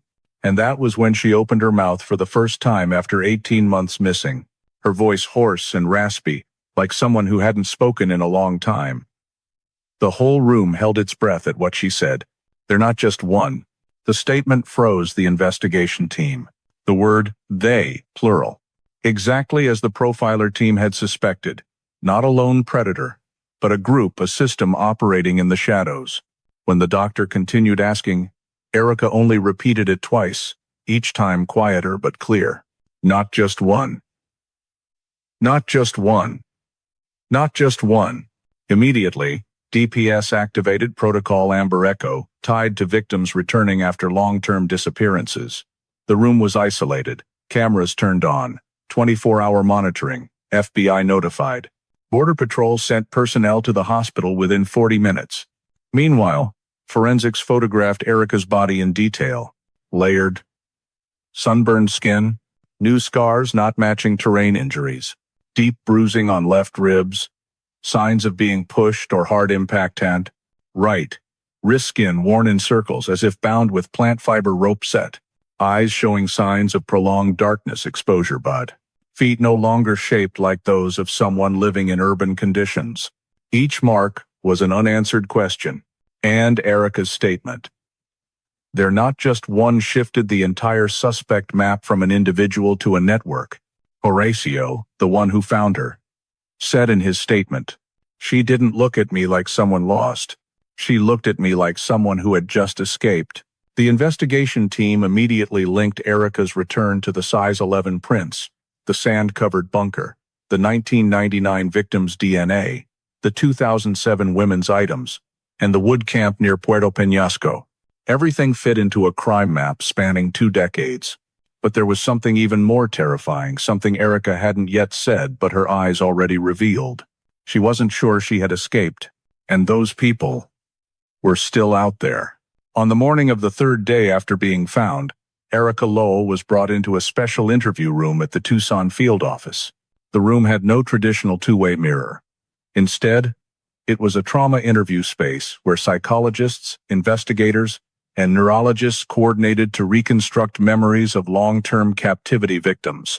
Soft lighting, controlled sound, and all questions followed chronological order to avoid causing Erika to collapse. She sat silent for a long while, hands clasped over the hospital gown hem. The way she clasped them, covering the rope-worn wrists, showed her defensive instinct was still very strong. When the specialist asked the first time, "Erika, can you tell us what you remember?" she didn't answer. Only when the lights dimmed slightly did she whisper, "I don't remember everything. I only remember fragments, like echoes." That was when the reconstruction of the 18 months began. "I remember being pulled underground." Erika began telling her story in fragmented pieces, like someone piecing together a nightmare they themselves weren't sure was real or just panic-induced imagination. She remembered walking on the trail that afternoon. Then the sound of rocks falling behind her. Then the shadow of a tall man matching the torch-holding silhouette in the trail camera. "I ran. But my foot caught on something, like a cord or a trap. I fell hard. Someone grabbed my ankle, pulled me into a ground crevice. I don't remember the face. I only remember dirt falling down on both sides." The investigators exchanged quick glances. This description matched the location of a second bunker the survey team hadn't found yet. Crucially, Erika had no knowledge of any bunker before rescue, and being pulled underground perfectly fit the deep-buried hatch style typical of survivalists. One man shone a torch right into my face. When asked about the first moment after capture, Erika spoke slowly. There was torchlight. Very close. I opened my eyes and the light burned straight into my face. I thought I was blind. He held the torch very steadily, like someone used to using it at night. One detail that tensed the investigation team. Only survivalists or off-grid people use torches instead of flashlights because flashlights leave a detectable light signature from afar. Torches do not. Shining it directly into the victim's face serves two purposes. 1. Disorient the victim. 2. Observe reactions without revealing the face. This matched the survivalist group's behavior. Psychological control before physical control. I heard metal scraping against rock every night. When asked about the place she was held, Erika described slowly. "At first, I thought I was in a basement, but not like city basements. I heard rocks clinking together, then metal scraping stone. Every time they opened the entrance, that sound rang out." The forensic specialist nodded. A steel hatch, set in basalt rock, would produce that distinctive sharp metal scrape. This reinforced the theory that the group had more than one bunker. Erika continued. "No light, only breathing sounds, and footsteps on sand. Every night, I heard someone dragging something heavy, like they were moving the shelter to another spot." That statement silenced the entire room. Moving the shelter? If true, the survivalist group didn't just use fixed bunkers. They relocated holding points across the desert. This explained why 20 years of investigation found no traces. "They woke me every time at dusk." As she reached this part, Erika trembled slightly, her voice dropping. "When the sky started changing color, they shook me awake. Said nothing. Just shook until I opened my eyes. Then, I only saw the sun setting." "Erika, why did they wake you?" "I don't know. I only know dusk was when they went out." A horrifying pattern began forming. The predators operated on a sunset cycle, and it seemed they wanted the victim awake exactly then to see, to fear, or to be moved. The phrase etched in the bunker, "He comes at sunset," was no longer cryptic, it was their operational rule. The one who guarded me was shorter, limping. This was the most critical memory fragment. When the specialist asked Erika to describe the person who directly guarded her, she closed her eyes, as if pulling an image from very far away. Not tall, shorter than I thought, not like the first one I saw. I heard the footsteps, dragging a bit, one leg weak, uneven gait. When he bent down to give me water, I saw his side, worn shirt, torn sleeve. "Erika, did you see his face?" "No." They always used the torch. Or stood behind the light. The investigator flipped through the 3 suspect files. Creed Larson, 6'0". Mar Dillon, 5'10". Reddick Hale, 6'2". None short. None limping. What did this mean? There was at least one more person, beyond the original three suspects. A fourth individual. Someone shorter, with a dragging limp, possibly an old injury or joint deformity. And most importantly, this was the one who guarded Erika for most of the time she was missing. This also explained why the hand DNA in the bunker did not match the three suspects. It could belong to this shorter, limping man. The memory fragment that made the entire team stand up. Erika trembled as she told the final part. Sometimes I heard them arguing, not loudly, but tense. The short one said, "We can't take her south. Not like the others." Then there was a reply, but I didn't understand. I only know that voice wasn't from one person. There were many voices. Erika opened her eyes, looking straight at the investigator. They're not three. There are more than that. A thick silence enveloped the room. In the 18 months Erika was held, she never saw their faces, didn't know names, didn't know the exact number. But she heard voices, many people, different levels of authority. This meant the survivalist group was not just a trio, it was a larger group. A network in operation with division of roles, with hierarchy. Forensics had suspected this when fingerprints in the bunker showed 4 different patterns, but Erika had just confirmed it with memory.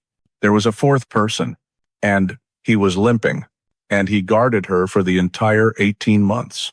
The psychologist concluded the interview with a sentence everyone understood. Erika remembers more than we think, and what she remembers is enough to change the entire direction of the investigation. The reconstruction of Erika's 18 months didn't just bring answers. It revealed a new truth. The ones hidden behind the dusk shadows were not just a group of 3 who once lived near Puerto Peñasco. It was a network secret, persistent, operating in silence for over 2 decades. And the short limping man, the one Erika remembered most clearly, could be the key to pulling this entire network out of the darkness.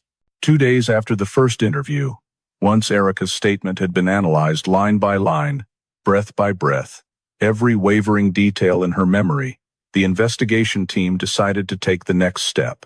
Return to the desert, following the fragmented memories she could recall. There was no other way.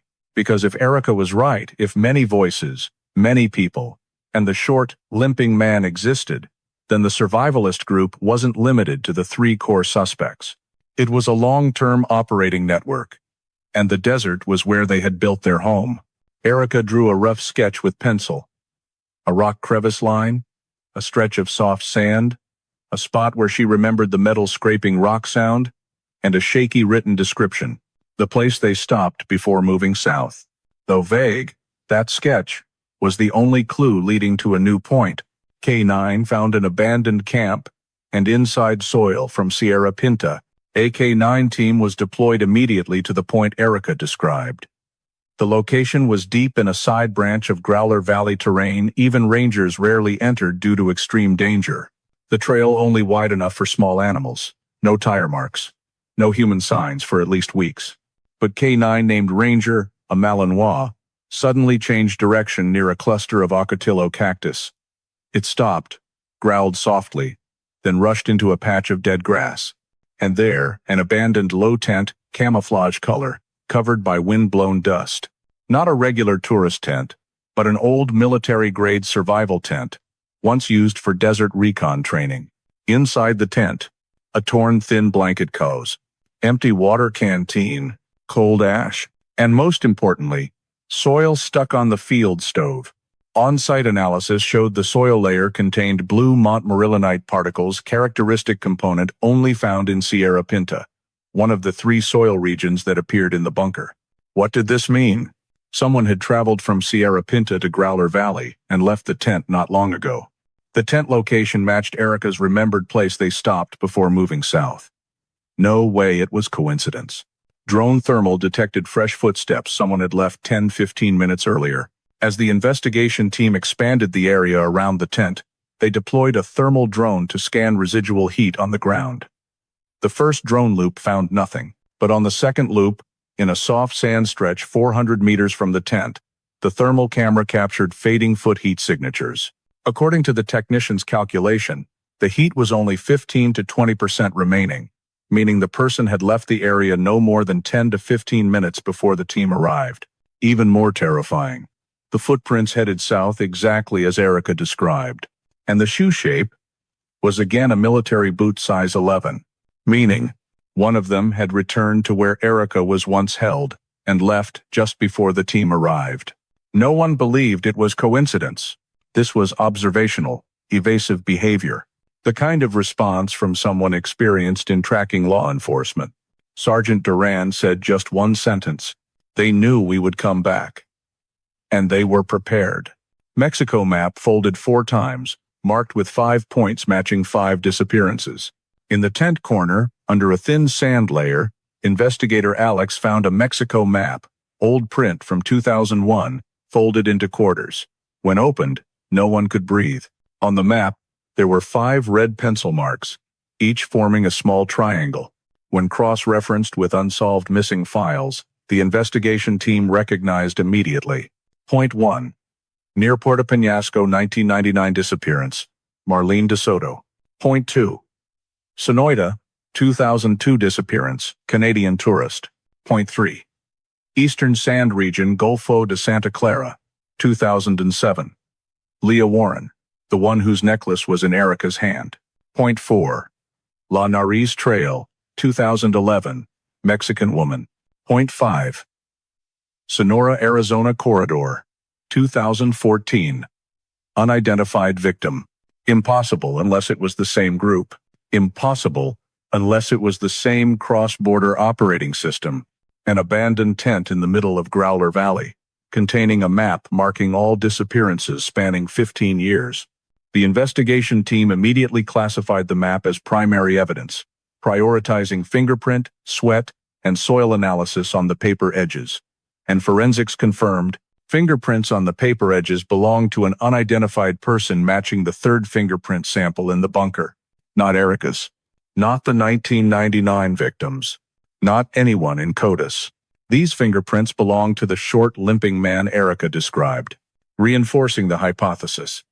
Long-term operating group, not a lone criminal. When the Mexico map, Sierra Pinta soil, fresh thermal traces, and size 11 prints lay side by side on the evidence board, the operational model was rebuilt once more, but this time without doubt. This is not one individual, not a small group of 2 to 3 people. This is a long-term survivalist network, cross-border, cyclical, with division of labor, hideouts, and fixed routes. From the data, bunker containing women's items from 1999 to 2007 and day 1. Trail camera capturing shadows of 2 people. Erika plus torch holder. Testimony. Multiple voices. Tent with Sierra Pinta soil. Fresh, thermal footsteps. Map marking 5 disappearances. Unidentified fingerprints, recurring size 11 prints, all leading to one conclusion. Erika was not captured by one person. She was captured by a network, a group operating in the Sonoran shadows for at least 20 years. Alex wrote on the central board, "Survivalist network, active." Sergeant Duran added, "And they were just here, 15 minutes ago." No one said more. No one dared break the silence. Because that day's discovery was not just a clue. It was a warning. Those people never left. They only move when discovered. And now they know the investigation is closing in. Information from the map found in the tent immediately shifted the pursuit southward, deep into Sonora, Mexico. HSI special agents and Policía Estatal de Seguridad Pública formed a joint team. Following the route, the thermal drone recorded the footprints leaving. This was thick cactus forest terrain, where ocotillo and palo verde branches grew into upright thorn walls, concealing all human traces. But for a survivalist, it was the ideal hideout. Hard to detect from air, hard to approach from ground, and easy to conceal all activity. On the afternoon of the 3rd day after discovering the tent, a low-altitude scanning drone captured an unusual shape. A low tent structure hidden under saguaro cactus canopy, camouflaged with dark soil. Heat emission indicated someone inside, or at least recently departed. The Mexican team relayed coordinates to HSI, and within 40 minutes, special agents had surrounded the entire area. As two officers approached from the north, a figure bolted from the tent, tall, thin build, moving powerfully like someone long accustomed to off-grid life. And when he turned his head, the body camera on the officer's uniform immediately confirmed identity. Creed Larson, one of the top 3 suspects, former Army combat engineer, vanished from U.S. records since 2009. Pursuit through extremely dangerous cactus terrain was not ideal, but as Larson tried slipping through a ground crevice, agents from the south blocked the path. He struggled, but exhausted, his body weakened from months of unstable living, made him quickly subdued. When handcuffed, he looked at no one, only northward toward the Sonoran Desert, as if believing his accomplices were standing somewhere in the harsh sunlight. Inside Creed's tent, forensics immediately collected evidence: torn cloth shirt, neck scarf, survival knife, water canteen, and an old faded military jacket. But the most important was a field jacket folded and stuffed under the blanket. When Mexican forensics used a swab stick to sample, they saw clearly. Dried brown blood streaks multiple layers, from different times. When quick analysis with portable equipment, the results made everyone stand at attention. DNA layer 1, Erika Lowell. DNA layer 2 equals Marlene DeSoto, the 1999 disappearance victim. 2 generations of victims. 2 cases 24 years apart. Both on Creed Larson's jacket. This didn't just reinforce suspicion, it nearly confirmed that Creed had directly interacted with Erika and had contact with the 1999 victim or their belongings. No one could accidentally have DNA from 2 victims across 2 decades. As Creed was escorted back to Sonora for transfer procedures, he remained silent. Only when investigator Alex approached and said, "Erika is back. She's alive." Creed lifted his face. For the first time he reacted. And the first sentence he spoke, hoarse voice, low but clear, "I'm not the only one." Alex paused. "What do you mean?" Creed glanced toward the desert, not looking directly at the investigator. Then he said the sentence that forced the team to mark the report with level 1 urgency. "I only guarded, not the one who decides." They not just 3 people. Who? Larson. Spell it out. Creed breathed heavily, the breath of someone long off-grid, raspy like sand scraping the throat. Then he whispered, "There are others. The short one, limping, he's the one who gives orders." Alex stared straight into his eyes. "How many in your group?" Creed closed his eyes for a few seconds. The answer didn't come through words. It broke out in tired breathing. "More than you think. I only guard. We have different tasks." This statement sealed the greatest fear Erika had ever voiced. "They're not just one." As he was loaded into the vehicle, Creed added one final sentence. "They'll leave. At sunset. Always then." These words matched exactly Erika's memory, and the phrase etched in the bunker. "He comes at sunset." On-site analysis. The group has assigned roles. When synthesizing what Creed said, forensics and profilers reached a preliminary conclusion. Creed is the keeper. Another person, the short, limping one, is the watcher and transporter. 1 or 2 others are the trackers. This group operates on a roles model, not chaotic style. This fits how survivalists form off-grid groups. Task division by skill, not by strength or age. Meaning, the investigation is no longer at the level of hunting a kidnapper. It has shifted to dismantling an off-grid criminal structure, capable of constant movement and easily erasing traces in the desert. With Creed's arrest, along with DNA evidence from 2 victims, the investigation team now has the first piece in that network. But he is only the guard, not the decision-maker, not the one who moves victims, not the one who hunts on the trail. Sergeant Duran said in the emergency meeting, "If Creed is the keeper, then the tracker and commander are still out there, and the short, limping one could be the most critical link." As the vehicle carrying Creed left Sonora, Alex stood looking toward the horizon where the sunset was pouring down over the sand strip, exactly the moment they operate. And he knew, capturing Creed is not the end. It only opens the first door to a vast maze spanning 20 years.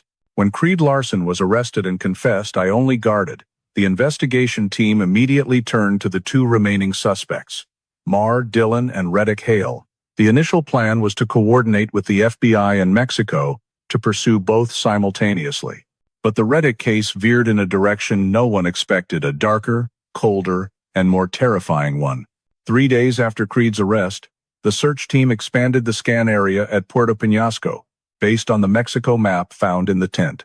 They deployed drones, local rescue personnel, and professional climbing teams. No one thought they would find traces of Reddick, the man who had vanished 8 years according to records. But the desert always speaks in its own way. And this time, what it said silenced everyone. Reddick Hale's body was found, but not a recent death. The drone spotted a narrow rock crevice, deep between a basalt cliff sharp as a blade where only small animals could enter. But the thermal camera recorded an unusual shape. Not a living object, but a uniformly cold mass, a body. The Mexican team approached with safety ropes, and when they shone flashlights into the crevice bottom, the group went silent. Male body, tall build, long beard, faded blonde hair, wearing torn clothing typical of a survivalist. One of the Mexican officers immediately recognized the image from the file, Reddick Hale. But what made everyone shudder was the decomposition state. Not a recent death. Not weeks. Mexican forensics preliminary estimate. The body had been there 6 to 8 months. Meaning, Reddick died long ago while Creed was still active, and Mar still missing. And more importantly, at the time Erika was still held, Reddick was already dead. Meaning the person Erika described, the short one, limping, waking her every dusk, was not Reddick Hale. What Erika remembered was real, but not about Reddick. Seen around the body. Size 8.5 prints.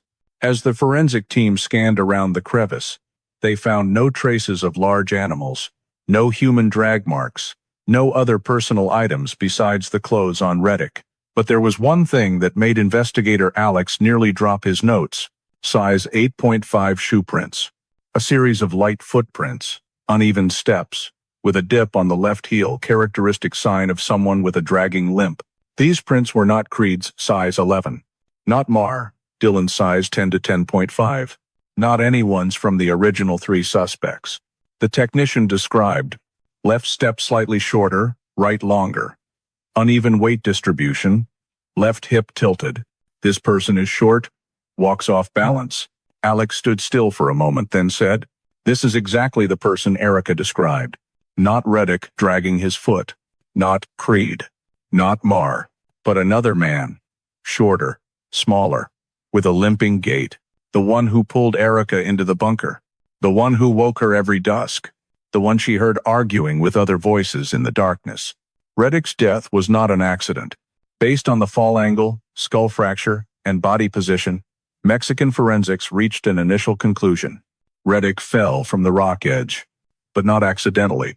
There were light push marks on the edge, fresh slide traces, not matching the 7-month timeline, meaning someone had dragged Reddick's body here or pushed him down after incapacitating him. This fit the presence of the size 8.5 prints. Investigator Duran read the preliminary conclusion and said the sentence that silenced everyone. The short limping one doesn't just guard Erika. He killed Reddick. If Creed was telling the truth that the group had assigned tasks, then the short limping one could be the group's enforcer. The one who handles members if they weaken, betray, or become a risk. Reddick's death. The network continues operating. The most terrifying part is the time of death. Reddick died 7 months ago, but Erika was seen in the trail camera 4 months ago, meaning, when Reddick died, at least one other person was still holding Erika. This completely destroys the original 3 suspects hypothesis. Creed is alive and in custody. Reddick died 7 months ago. Mar Dillon is still missing, but Erika was held for another 7 months after Reddick's death. The person who guarded her during that time, the one Erika described as short and limping, the real third man, not Reddick, not Mar, not Creed, an unidentified man never mentioned in any file, a man with no DNA in CODIS, a man who knows how to hide, a man who knows how to kill accomplices, a man who knows how to move bodies, a man who knows the desert like the back of his hand. The third man is still out there, and knows the investigation is closing in. When the Sonora map and scene report were combined, a new picture emerged. Creed, keeper captured. Reddick, engineer, tracker killed. Mar, unknown still missing. Short limping man. Enforcer living free, continuing to move in the shadows. The one who killed Reddick clearly isn't just a guard, he is the group's rule enforcer. A group without a fixed leader, only cycles and roles. As Alex looked at the final report in the meeting room, he said only one sentence. Reddick's death doesn't narrow the suspect list. It expands it in the worst possible way. The short limping man is still out there. He knows the desert. He has killed at least one person. He has traces in the life cycle of disappearances, stretching from 1999 to 2014. And worse, he knows the investigation is approaching. The hunt is no longer just about capturing Mar Dillon. It has become searching for the invisible man, the short, limping one, leaving no fingerprints in any system, but leaving shoe prints and the haunting, dragging footsteps that tormented Erika for 18 months. The third man, still alive out there, 3 months after confirming Reddick Hale was dead, and the Desert Network still had at least one other member. The federal court in Tucson opened the preliminary hearing against Creed Larson, the only living captured individual in the chain of events related to Erika Lowell's 18-month disappearance. Though only a procedure before the full trial, the hearing quickly became a national focal point.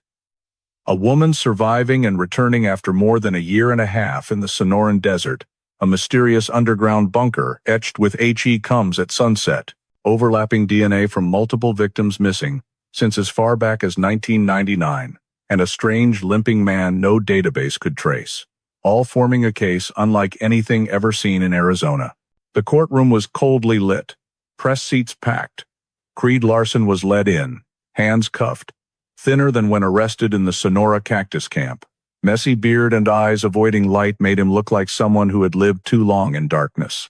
When the judge asked him to confirm identity, Creed's voice was hoarse, like someone who hadn't spoken to anyone in months.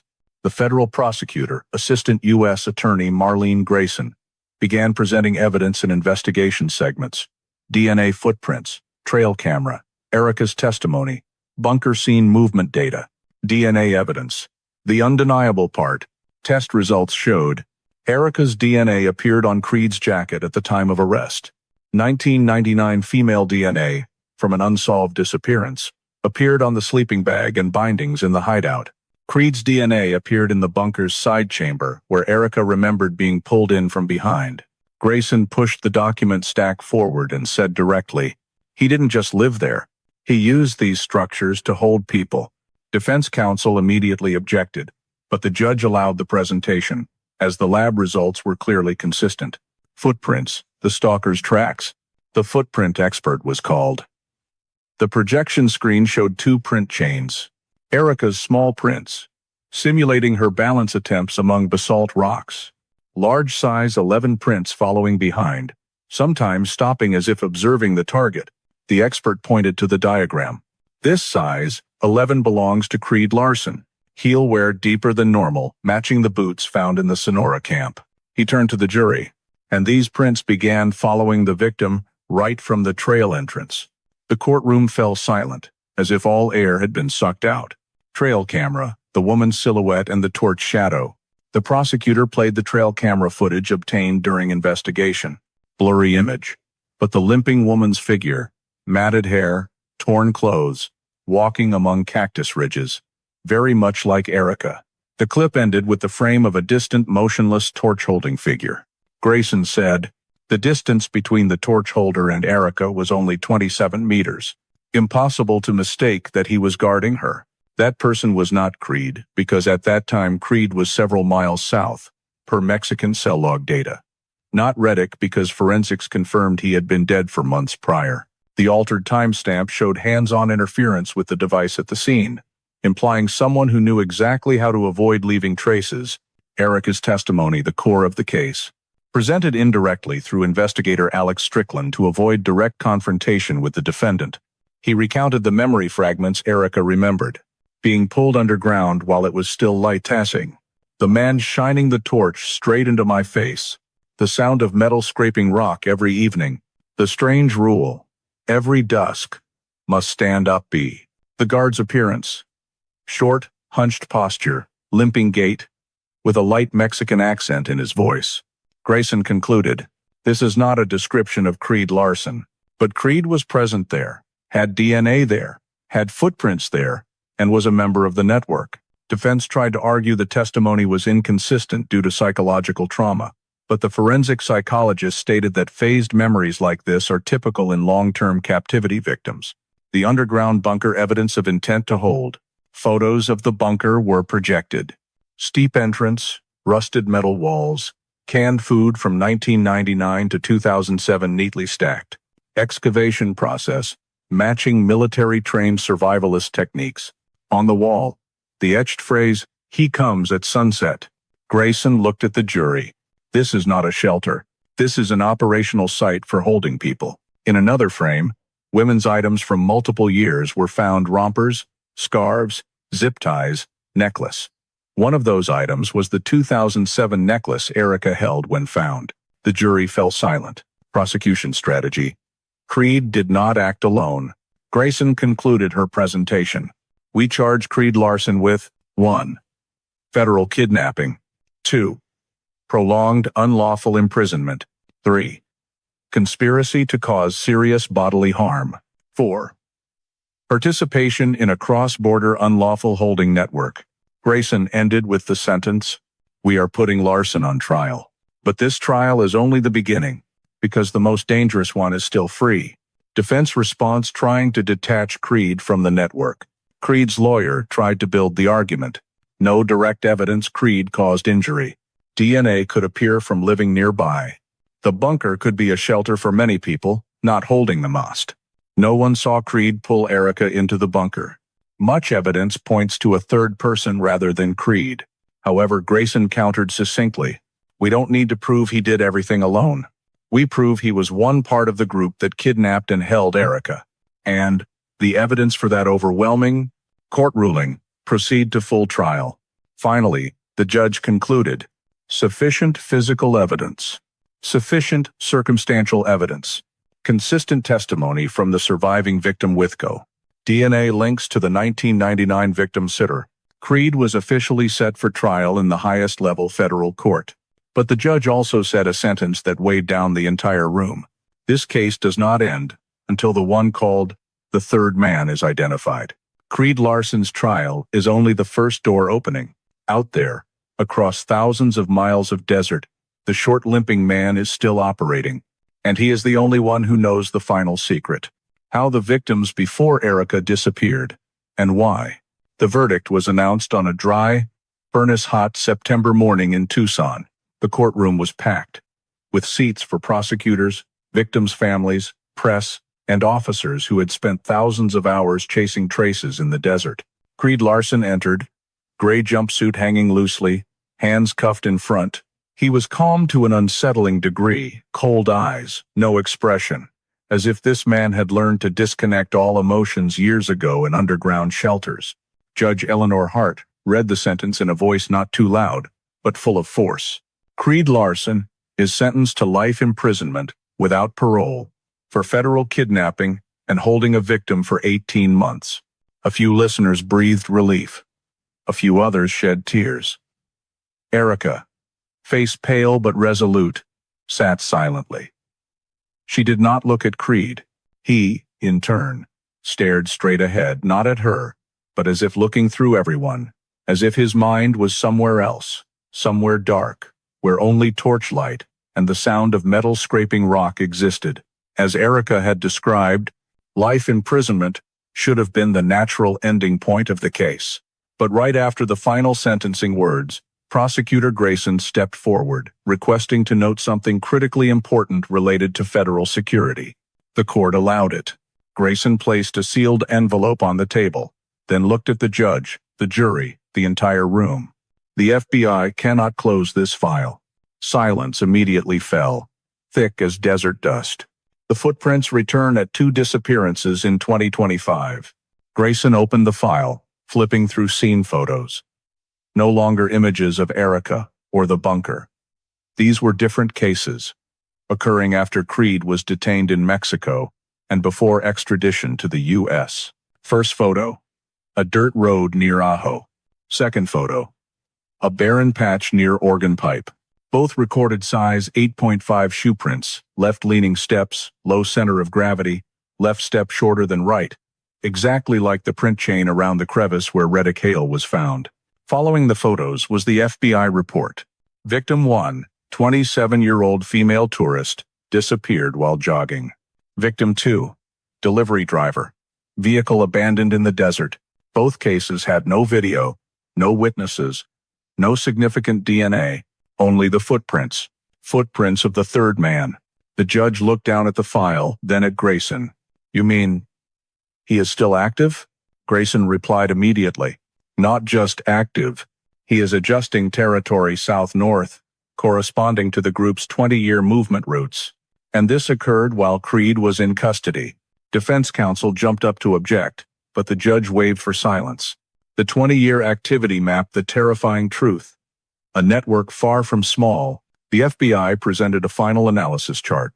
Disappearance chain in Growler Valley area, 1999 to 2004. Chain around Sierra Pinta, 2007 to 2011. Chain along the Sonora border, 2012 to 2017. Finally, the 2025 cases all shared three common points. 1. Operations in hard-to-access areas. 2. No DNA or fingerprints left behind. 3. Size 8.5 shoe prints left limping gait. Grayson looked at the judge, speaking each word slowly. "The short limping man is not just the third member. He may have been active for over 20 years. The entire room began murmuring. Some reporters scribbled frantically. "Why does the file remain open after sentencing?" The judge asked this question. Grayson answered, without hesitation. "Because Creed was not the only one involved in kidnapping Erika. He was just the easiest link to find." Looking at Creed, she continued, "He didn't kill anyone. He was only the guard, the transporter, the one living in the bunker by assignment. But the one who acts, the truly dangerous one, is still out there." The judge nodded, noting in the record, "Case remains open." The court requests continued cooperation from FBI, Border Patrol, and U.S. Marshals in the pursuit. Creed heard this without changing expression. But as he was led away, he turned his head for the first time in the entire trial, looking straight at Erika. A look that carried no threat, no remorse, no arrogance. It was like, "You know there are others. I'm not the one you should truly fear." Erika looked down at her hands where the circular scar remained. She knew the one who did that was not Creed, and he was still free. Life sentence. But the fear remains intact. At the end of the session, the judge concluded. The court sentences Creed Larson to life imprisonment without parole. However, federal case number 14-782 and all related files on the cross-border kidnapping network will remain open until all suspects are apprehended or verified deceased. That meant the file is not closed. The investigation is not over. The short limping man has now become a national priority. The FBI has opened a new task force, codenamed Sunset Enforcer. His build, his gait, his shoe prints, all now in the internal alert system. That night, when the verdict was officially published, social media exploded. News outlets reported non-stop. Some people rejoiced at justice for Erika, but many others shuddered at one truth. The most dangerous one is not the one sentenced. It is the one still out there, never showing his face, never leaving fingerprints. A shadow that may have dragged its foot across the desert for 20 years. And everyone knew one certain thing. He will appear again at sunset. In the days after Creed Larson was sentenced to life, the atmosphere in Arizona changed in a way no one wanted. People in Tucson woke up looking at the Catalina Range, feeling something heavy lingering behind the rock walls. On the radio, local stations aired special bulletins. The FBI confirms a survivalist network abducting women has existed for over 20 years. That sentence, short, cold, sharp as a blade, spread across towns from Ajo to Sells, from Gila Bend to Nogales. At the federal press conference, the lead agent declared, "This is not the action of one individual. This is a small organization, operating secretly, moving across the Sonora-Arizona border for 2 decades. The phrase small organization made many people shudder. They had lived next to such a network for 20 years without knowing. Wildlife camera captures the most haunting silhouette. The short man limping, holding a torch. 3 days after the press conference, the Arizona Parks Agency released a wildlife video captured by a new camera system near Sierra Pinta at 6:48 p.m., the moment the sun was sinking westward. In the 9-second video, against a deep orange sky and darkening sand, a human figure appeared. Short build, hunched shoulders, right hand holding a torch, left foot dragging, walking from north to south, heading toward a rock crevice the investigation team had once analyzed for prints. A wildlife department employee exclaimed in the press, exactly like Erika Lowell's description. The video spread across social media. Many viewers at first thought it was light trickery, but when closely watching the left foot dragging on the ground, everyone felt chills down their spine. Public panic hiking dropped 60% across the Sonoran region. Within 2 weeks, visitor centers recorded. Registered hiking down 60% then. Night tours nearly all canceled. Camping bookings at Organ Pipe down over 70%. Many locals said outright, who knows which rock that guy is hiding behind? A ranger at Cabeza Prieta Refuge. We used to warn about snakes, heat, dehydration. Now we have to warn about people. Erika's account becomes the center of the debate. Amid the public panic, the first words Erika uttered when found became a haunting quote repeated over and over. They're not just one. At first, this statement was just vague. But after the wildlife video, after the 20-year activity map, after the footprints from the new disappearances, it became a real warning. Some people see Erika as an extraordinary survival symbol. Others are so scared they dare not leave home at dusk. Rest of the network. What is the remaining network doing? What worries the FBI most is no longer Creed, he is locked in isolation. What keeps them up at night is the question, who is the short limping man? And is he still operating alone? Because in the abandoned camp in Sonora, the investigation team once found 5 marked points on the Mexico map, new trails appearing around the time Erika was released. Size 8.5 boot prints parallel to animal tracker signs, and evidence this person has deep off-grid experience, leaving no DNA, no phone use, no appearance in any data system. One agent said bluntly, he exists outside everything we know, like a shadow. Creed's case closes, but the real hunt is just beginning. Though Creed received life imprisonment, the court's final report clearly stated, the file remains open. Unidentified victims from 1999 to 2014 are linked by common pattern.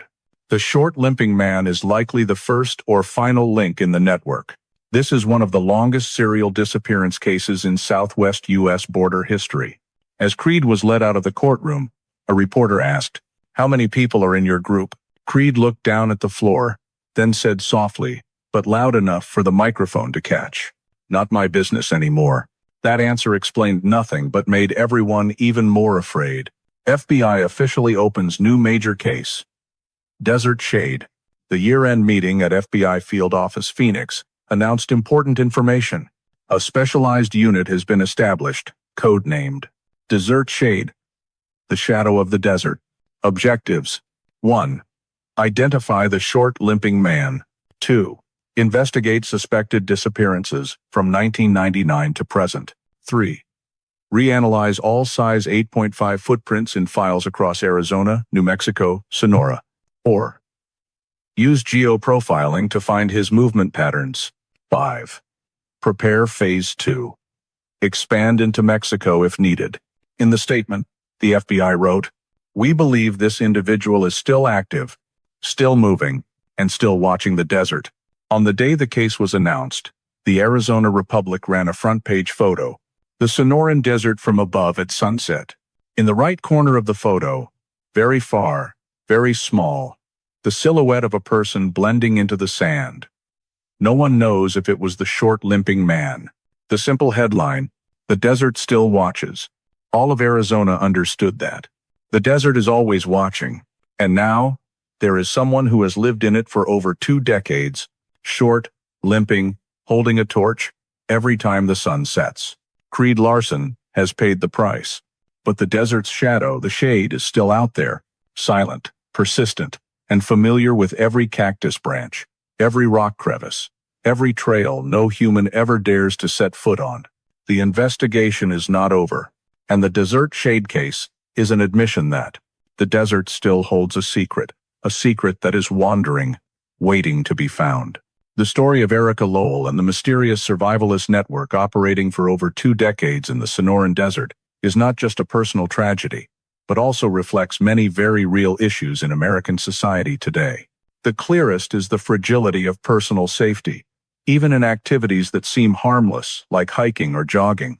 Erika only left Tucson for a short trip, but the fact that a silver pickup quietly followed her, captured on highway cameras, reminds us that threats sometimes start from the smallest things we overlook. The lesson is that, in a vast country like America, with enormous wilderness areas like the Sonoran, Yellowstone, or Sierra Nevada, people need greater awareness of personal security, from sharing itineraries with loved ones to using tracking devices when entering remote areas.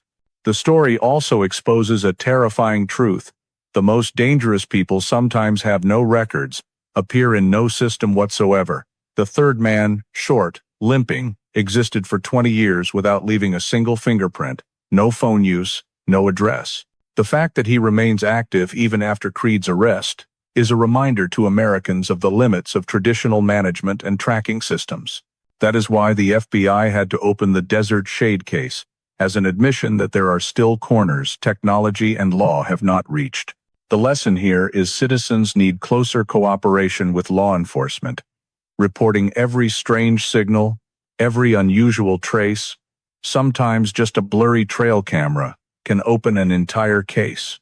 And finally, Erika's survival after 18 months held in dark bunkers is a powerful lesson about human ability to overcome despair. Though woken every dusk, though restrained by people she never clearly saw, Erika still held the will to live and return. In a modern society with countless pressures, it is a reminder that mental strength can save us in the darkest moments, and that there is always hope, even when the desert covers everything in darkness. If you want to continue following thrilling investigation stories like Erika Lowell's journey escaping the desert shadow, don't forget to subscribe to the channel so you don't miss any episode. Thank you for joining. See you in the next video, where we will continue exploring the mysteries still hidden under America's layers of sand.